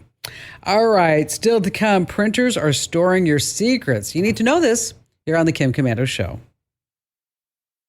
All right, back to the phone calls we go. I love this. Bruce in Dallas, Texas. I am lucky enough to be in an area where I have about 10 great grocery stores, and any of the 10 I can shop at. And I would like to find an app that I could program in maybe my top 30 purchases, like apples, oranges, bananas, those staple kind of items that, to me, bananas are kind of generic. And so I could buy bananas at any of those 10 stores. But I would like that app to kind of tell me, hey, this is this week's ads. This is the best price. This is the best grocery store to go buy bananas at. Well, you know what? There are tons of apps like this. You know, the ones that actually work. It really depends on what's going on in your local area, because you'll find, maybe what's really great in Atlanta is not necessarily great in Dallas. Okay, because one I'm thinking of is called Basket, and that's BASKET, and it's actually a crowdsource app. So that you can compare prices at various stores within a 5-mile radius. And then you can get a shopping list based on, okay, I'm going to go buy bananas over here. I'm going to go buy filet over here. Or I'm going to go buy salmon over here, which is probably going to be Costco because they always have the best salmon. But anyway, here nor there. Right. There's Basket. Another one that you might want to try is called Savvy, and that's SAVVIE.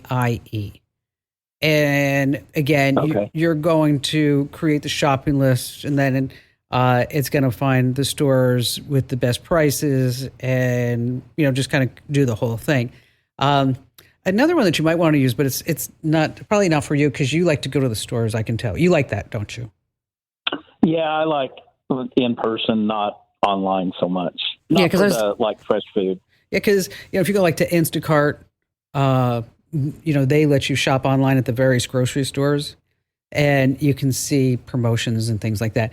But I will tell you with Instacart, you're going to spend more on your groceries, me raising my hand, because they may say in-app store prices are the same as in-store prices, but they may charge like an 8% service fee on top of that. Okay.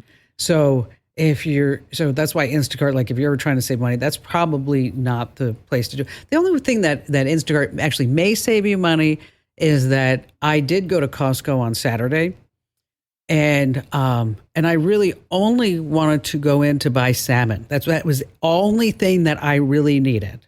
Okay. Well, okay. You and 3,000 other people. Yes, exactly. I had a case of wine. Let's see. Oh, there's bread, and then I tried the spinach quiche and I looked at the ingredients and then it wasn't that bad. I'm like, oh, we can have that too. You know what I'm saying? Towels and dog toys and everything. So sometimes when you do shop online, you can actually save money because you don't have all those impulse purchases. all along the way. But again, one's called Basket, that's Basket, and then Savvy, Cavvie. Why don't you try both and then let me know which one that you like best? Because you know what? Maybe I'll try this someday too. Basket and Savvy. Bruce, thanks for your call today. And Paul in Indianapolis, you're up next. Hi, Kim. Thanks so much for having me. I just love your show. Every day, WIBC in Indianapolis, or every week, I never miss it. It's great. Thank you so much. Thank you. How can I help you out? All right. So for a couple of years, my nephew's 13. I've been taking pictures. I have a big Canon camera of his football games, and I run up and down the sidelines. And then I go home, and sometimes on a laptop or sometimes on a Chromebook, I upload the pictures. I edit them on Lightroom. And then what I used to do was upload them. Shutterfly had a sister site. I think it was called Shutterfly Teams, but I don't remember, where I would upload the pictures to, sometimes a couple hundred, and I could organize them by game or by camp or by week. And then the parents all had sent me their emails, and I invited them to the site, and they could download pictures, or sometimes they had calendars, and they had all sorts of cups and books and things that they could make of their son using the football pictures that I took. And Shutterfly has discontinued that sister site. So I'm wondering, number one, is there an app or even another website where I could put the pictures on and the parents can download them? And number two, if there is a site where they could buy some of the souvenirs, that'd be really neat. That's pretty awesome that you do that. What made you start doing this? I love my nephew, and I love sports, and he's just a cool little kid. He's a 10-time state champion wrestler. He was the player of the year on his football team, was the lineman. He's won national wrestling titles. He owned the record for his age and weight in powerlifting. We've got golds at Olympic lifting, and he's just a cool little dude. That is awesome. What a great uncle you are. That's great. Okay, so yeah, Shutterfly, they were moving businesses and things like that. There is a different website. It's called SmugMug. And SmugMug offers a lot of the same things that you were talking about, a variety of products. You can get your mugs, of course. You can get photo books. You can get cards, stationery, Christmas cards, holiday cards, phone cases, keychains, magnets, frames. And then, of course, you can also let the parents download some digital copies of the prints as well.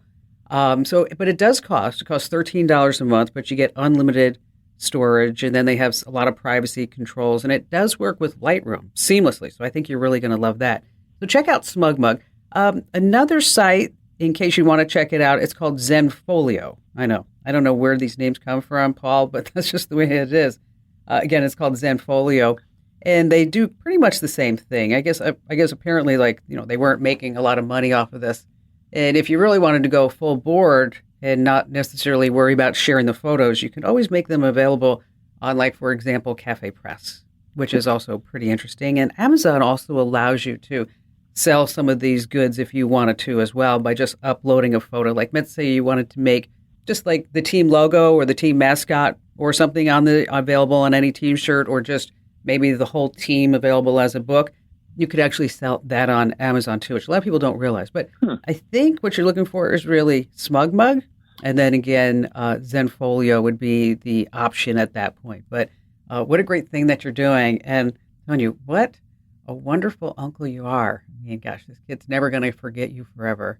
And thanks for your call today, Paul. All right. You may not know this about printers, but unless you do a factory reset, if you're getting rid of a printer, everything that you printed, it could be stored in the hard drive, because there's a little tiny drive inside the printer itself. If you're not sure how to do a factory reset, you can just go ahead and Google that, or ask an AI chatbot, how do I reset my printer and erase all the contents?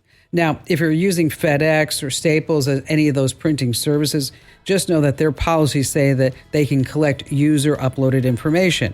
They can keep copies of your printing materials. I know, tracking never, ever stops. Hey, if you haven't already, make sure that you enter to win that brand new iPhone 16 Pro. You want to go to winfromkim.com, and thanks for listening.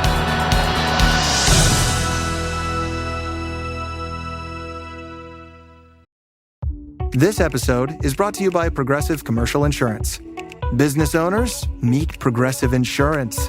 They make it easy to get discounts on commercial auto insurance and find coverages to grow with your business. Quote in as little as 8 minutes at progressivecommercial.com. Progressive Casualty Insurance Company. Coverage provided and serviced by affiliated and third-party insurers. Discounts and covered selections not available in all states or situations.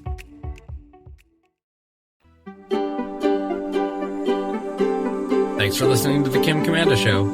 Here's hour 4. All right, so how many hours a week do you think you just park it in a chair? Okay, make a guess. Is it 20 hours, 30 hours? Oh my gosh. Try 45 hours a week, okay? That may be the average. But what about millennials, those who are 28 to 49 years old? Oh, this is bad.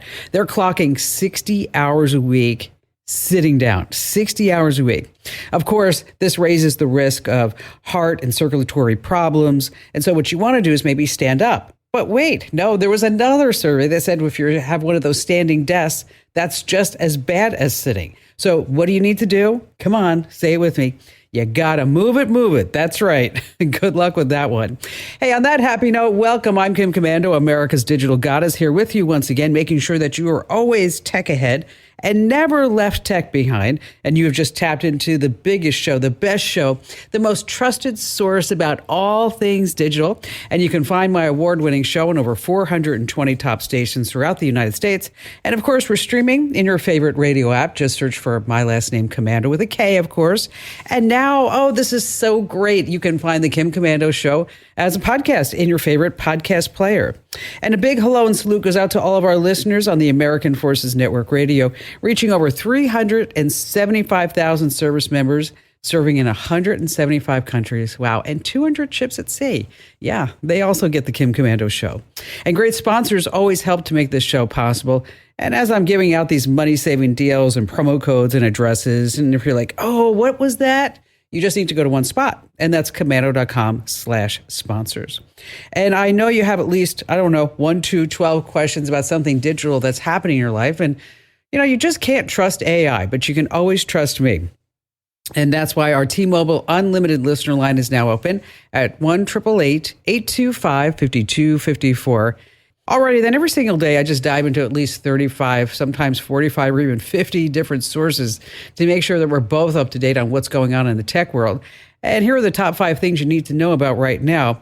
We're going to start with the number one reason why a lot of Americans have rejected electric vehicles. It's the batteries.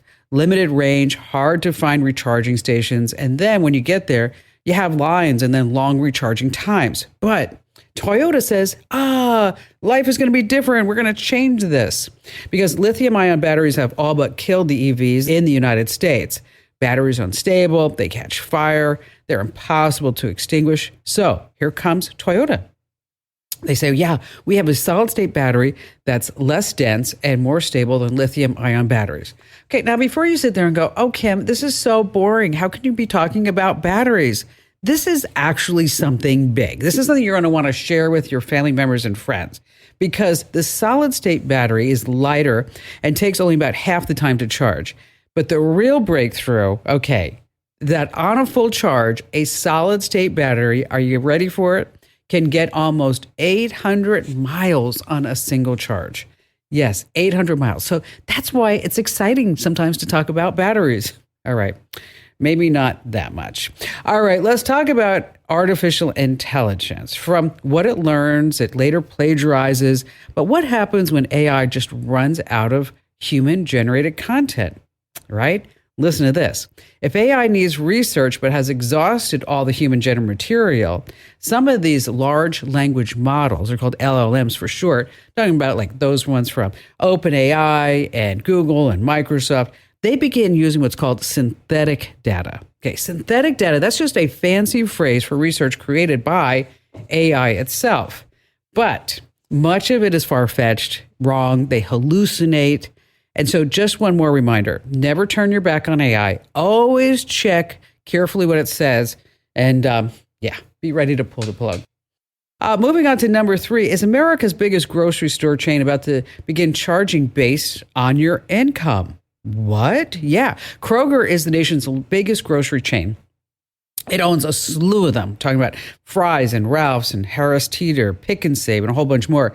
And Albertsons, I think they're still trying to buy that for, $26 billion or so. Kroger has begun what it calls dynamic pricing strategy. What's that? Well, when demand is up, like turkeys at Thanksgiving, turkey prices will go up. So the chain is exploring ways to target prices based on a person's so-called consumer profile.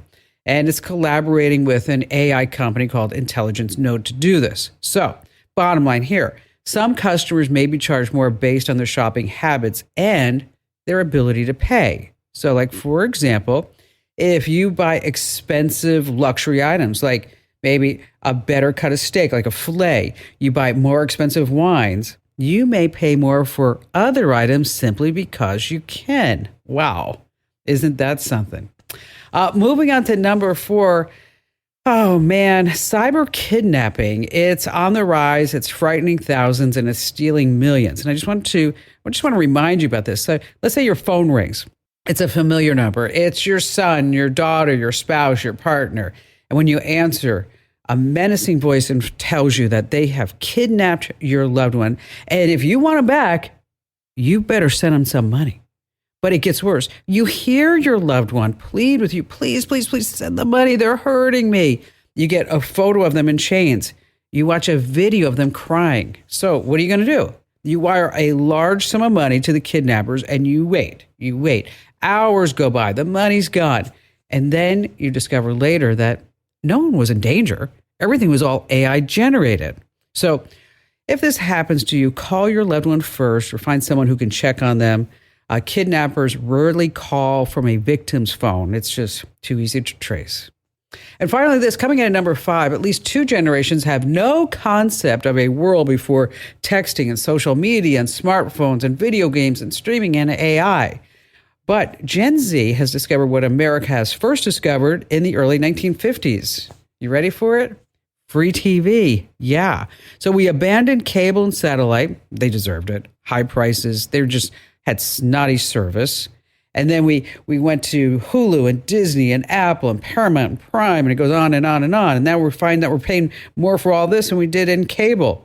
So an entire generation is now discovering free TV. Oh, but it's not exactly free. You have to watch those annoying ads. But wait, we have annoying ads on streaming too? Yes. So what's next? Rooftop TV antennas? Yeah, you remember those? Speaking of, it reminds me of that old joke. 2 antennas met on a roof. They fell in love and they got married. The ceremony wasn't much, but the reception was excellent. Ooh. All right, coming up, we're going to be talking about some AI-generated women. And what's going on with SIM swapping scams. And of course, we have all of your great phone calls. And you have me, Kim Commando, so stay right where you are.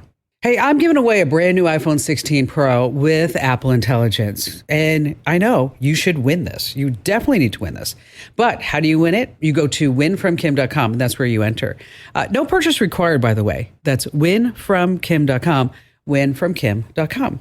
All righty, how about we start with Cheryl in Lancaster, New Hampshire. Hi, Cheryl. I have a business here in New Hampshire, and I'm a woman. The woman business owners today and I just wanted to get some tips from you as to how to stay safe given the climate today. And I get even like information and technology, because let me tell you, I get a lot of crazy calls. What kind of business do you have, Cheryl? An IT cloud management business. And what do you do? I'm basically I'm self-sufficient. I do it all. I schedule appointments. I build my own website. I kind of do it all. That's what it is being a small business owner. I think, even now today I have a team.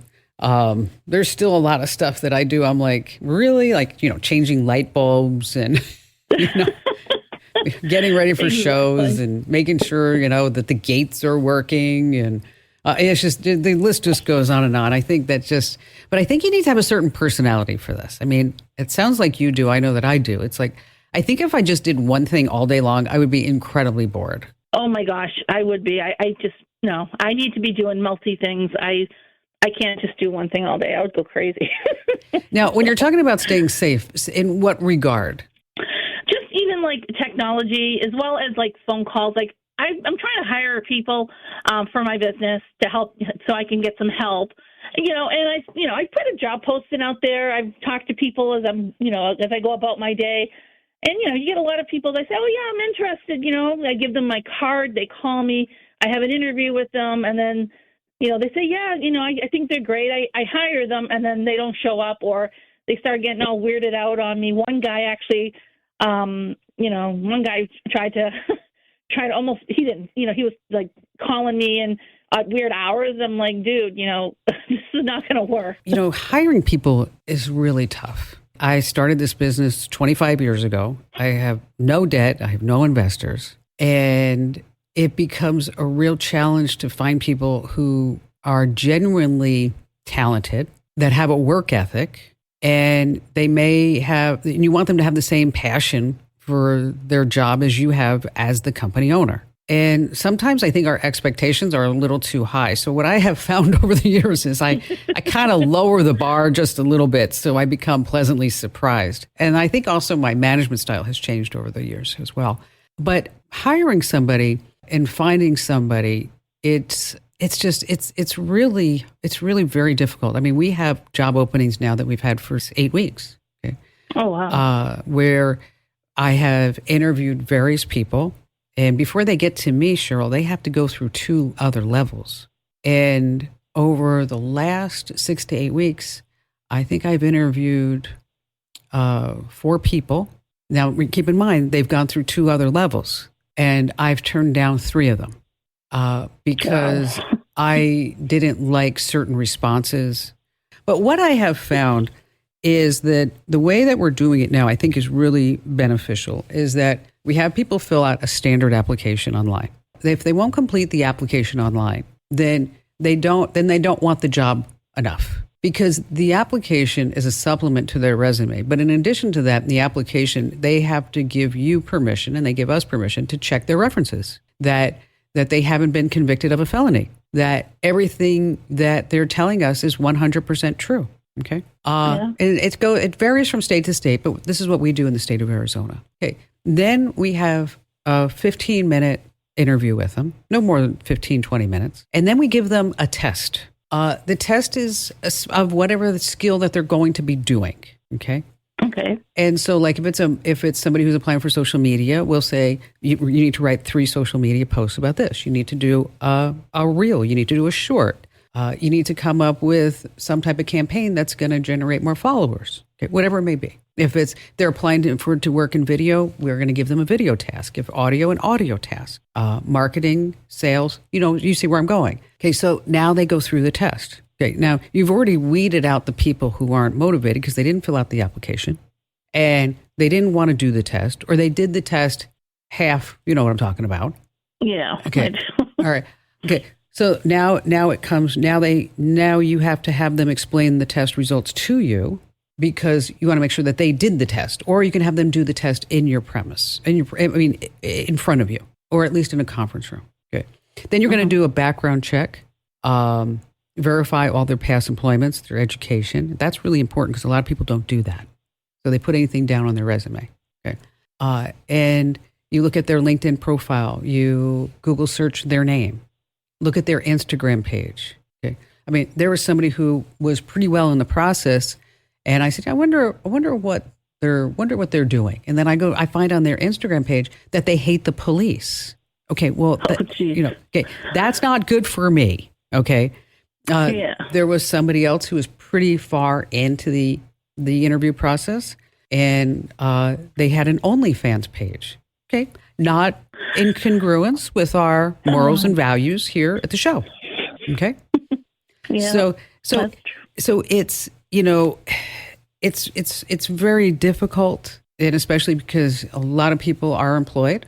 But you still have to be careful of whoever you bring into your circle, especially as a small business owner, that they are worthy to be there, because you are going to offer them a competitive salary, benefits, days off, sick time, and you have to invest your time with them. As I've explained to my folks, is that there was a gal who's, again, very recently in the interview process, who she said after 6 months, she'd like to go to work for us overseas.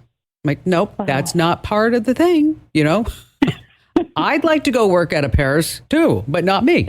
Yeah, no kidding. Okay. Sign me up. Yeah, I'd like to be there. No, I still got to have my sorry butt here in Phoenix, Arizona, which is a fabulous place.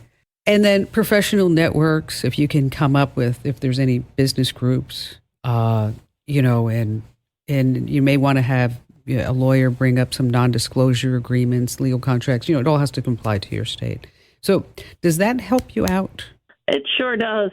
You've opened my eyes to some ideas I never thought of. But no, that is awesome. Thank you very much. Well, if there's anything else that I can help you with, let me tell you, I've heard them all, Cheryl.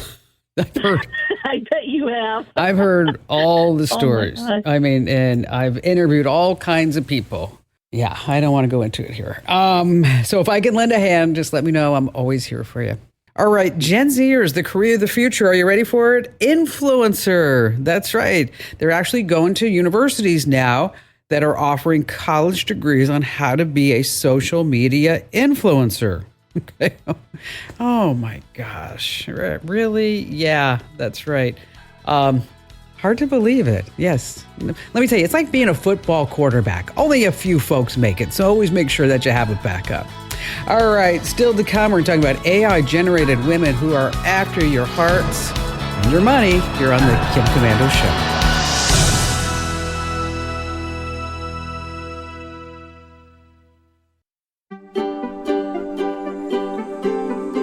All right, it's a scam that's happening all the time. Talking about SIM swapping scams, and it's a way that the hackers and scammers and criminals, they get a copy of your phone and then they can hack into your bank account. I'm going to tell you more about that. And of course, we have your phone calls. But before we delve into all of that, let's talk about as the temperatures are coming down. Thank goodness in Phoenix, Arizona, I thought it was never going to end. Oh my gosh, it was like 110, 120, even in October. September. But finally now, yes, we get to wear sweaters. But maybe you're going to be dealing with ice and snow. But, you know, this can wreak havoc on your tech gadgets, especially your smartphone. There's a magical number that spells trouble for phones, and it's 32 degrees Fahrenheit. So you definitely always want to protect your expensive devices from cold weather damage. I mean, always leave home with a fully charged phone. Why? Because your phone's lithium-ion battery can lose juice really quickly when the temperatures are lower. You always want to get a good case. An insulated one is even better. These are designed to keep the phone snug and warm since most phones work best around a cozy 70 degrees Fahrenheit. And here's a big no-no. Never leave your phone in a freezing car or drop it in the snow. And whatever you do, I know people have done this. When I say it, you're going to be like, Kim, I would never do that. Okay. Well, you know, there's always that person. Think back in grammar school, there was that one kid, okay? Whatever you do, resist the urge to speed things up with a blow dryer.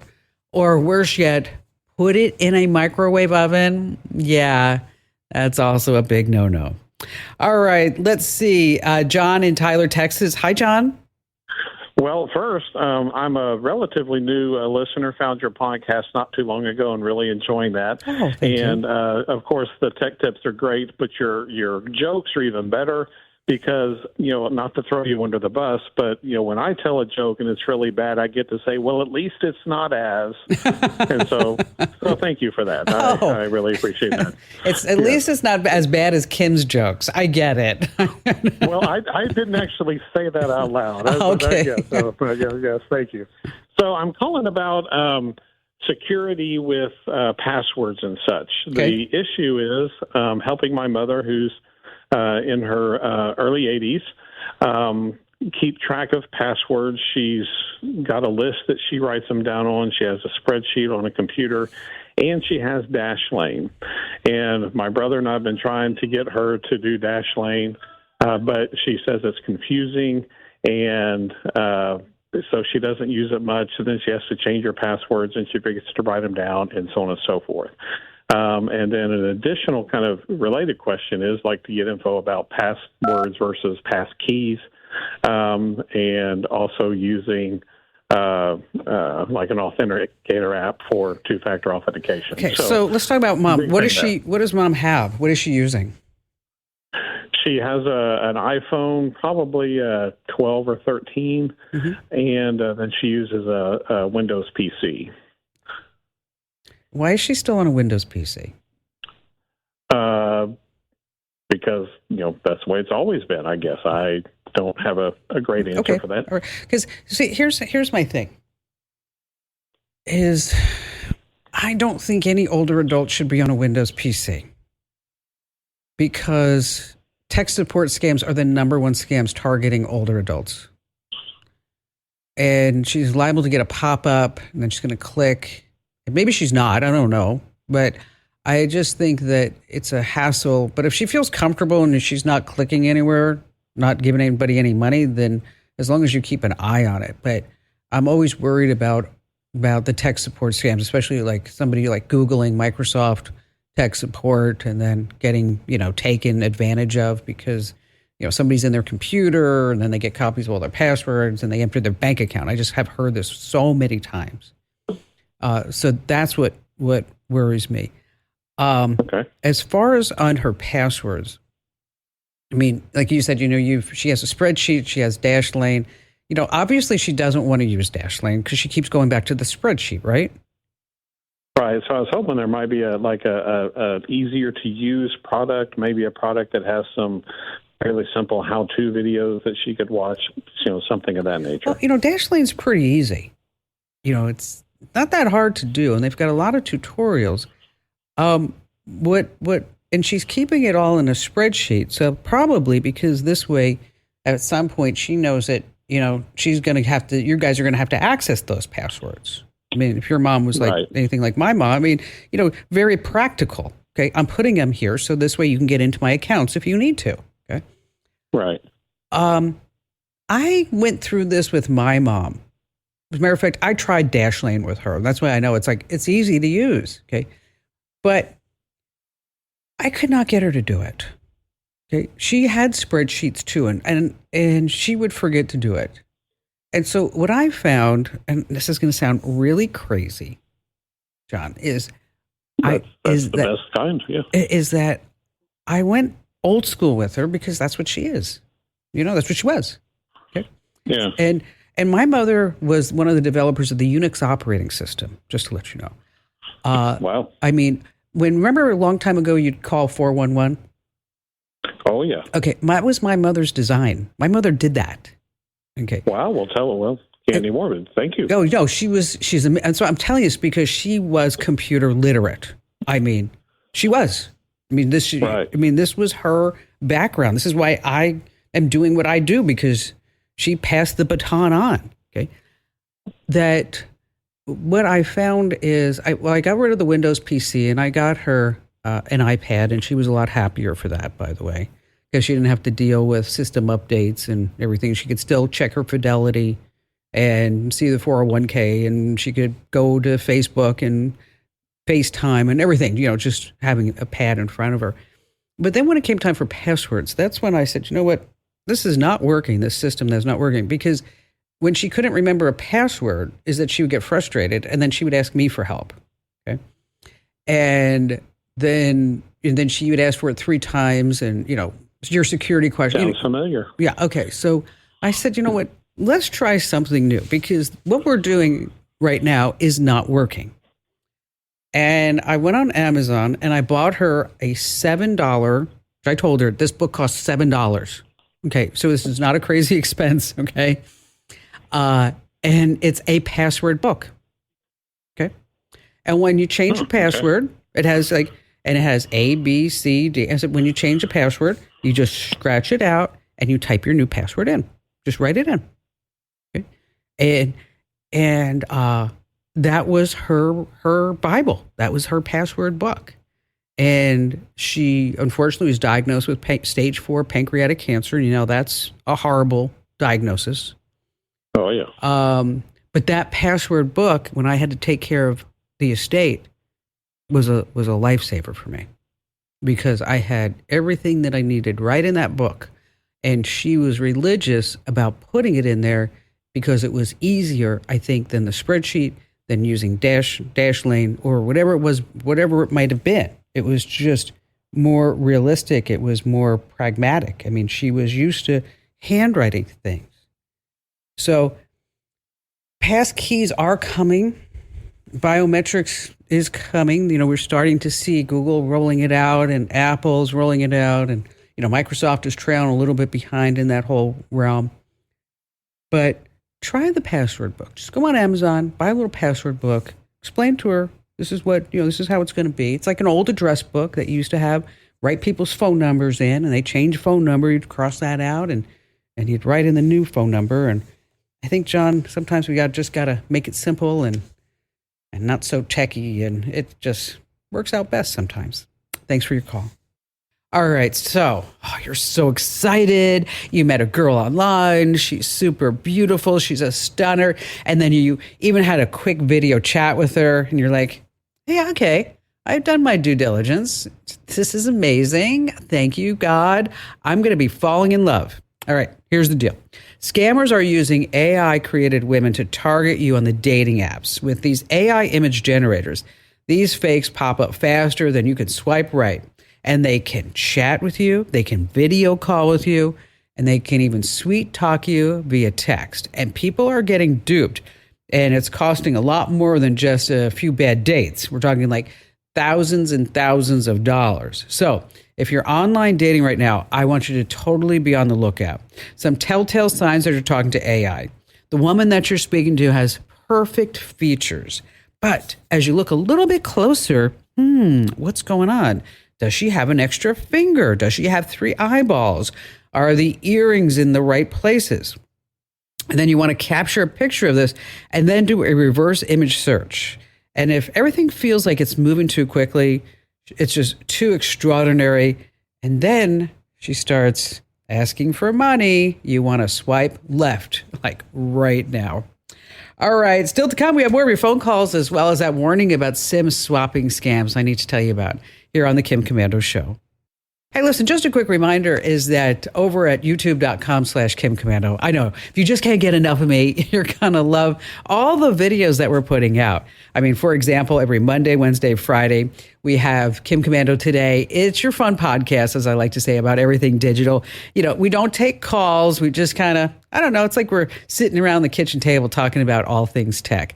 And again, that's youtube.com/Kim Komando. And when you're there, do me a huge favor and hit that big old subscribe button. Please help me do that. I'm trying to get to that next level of YouTube stardom, and I need everybody to subscribe to my channel to do that. Plus, you get automatic notifications when we're live and when some new shorts. And so you get instant notifications whenever we drop the new stuff. So again, that's youtube.com/Kim Komando. All righty then, Terry in Corning, New York. Hi, Terry. Hi, Kim. How are you? I'm great. Thanks for asking. What's going on? I have a question that I have not been able to get an answer for yet. For our laptops, for our tablets, and for our phones, there are ad blockers everywhere.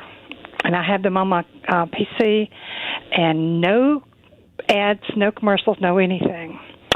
I have it on my phone. I have a brand new phone, and I'm still having a little bit of trouble with that, but I'm working on it. Okay. My question for you today is there anything out there to block commercials on television? We pay all this money for cable, and the commercials, some of them are horrendous, horror stuff, and it's inappropriate. Better way to put it, a lot of it. Yeah. A lot of it's annoying too. I get that. Let's switch gears for just a second. Sure. Do you know the TV brand Vizio? Yes, that's what I use. Okay, so Vizio, so it's a relatively inexpensive television, right? Mm-hmm. Okay. Yes. So what's interesting to me is in the last quarter, Vizio TV, they made $57.3 million. Wow. Okay, but they didn't make that by selling televisions. No. They made that by selling advertising and viewer data. Okay. They made $25.6 million selling TVs. So you can see there's a lot of money. And there's a way that you can turn off this tracking on your Vizio. We have the steps on the website for LG, Samsung, and any other Sony, anybody under the realm. But I always find it interesting that how Vizio is now making money. And that they're making more money. It's almost like a loss leader. The TV's a loss leader.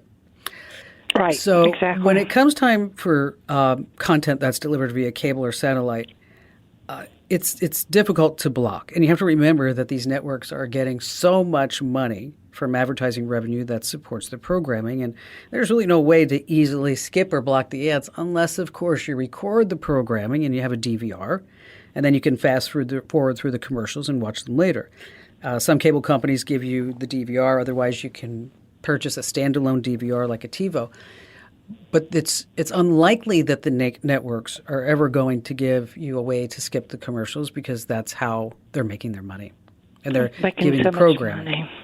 Yeah. Okay. And so it's, and that's how we make money here. We sell advertising. We'd love for you to listen to the ads and support our sponsors. And that's what keeps the light bill on and the website operational and all that other good stuff.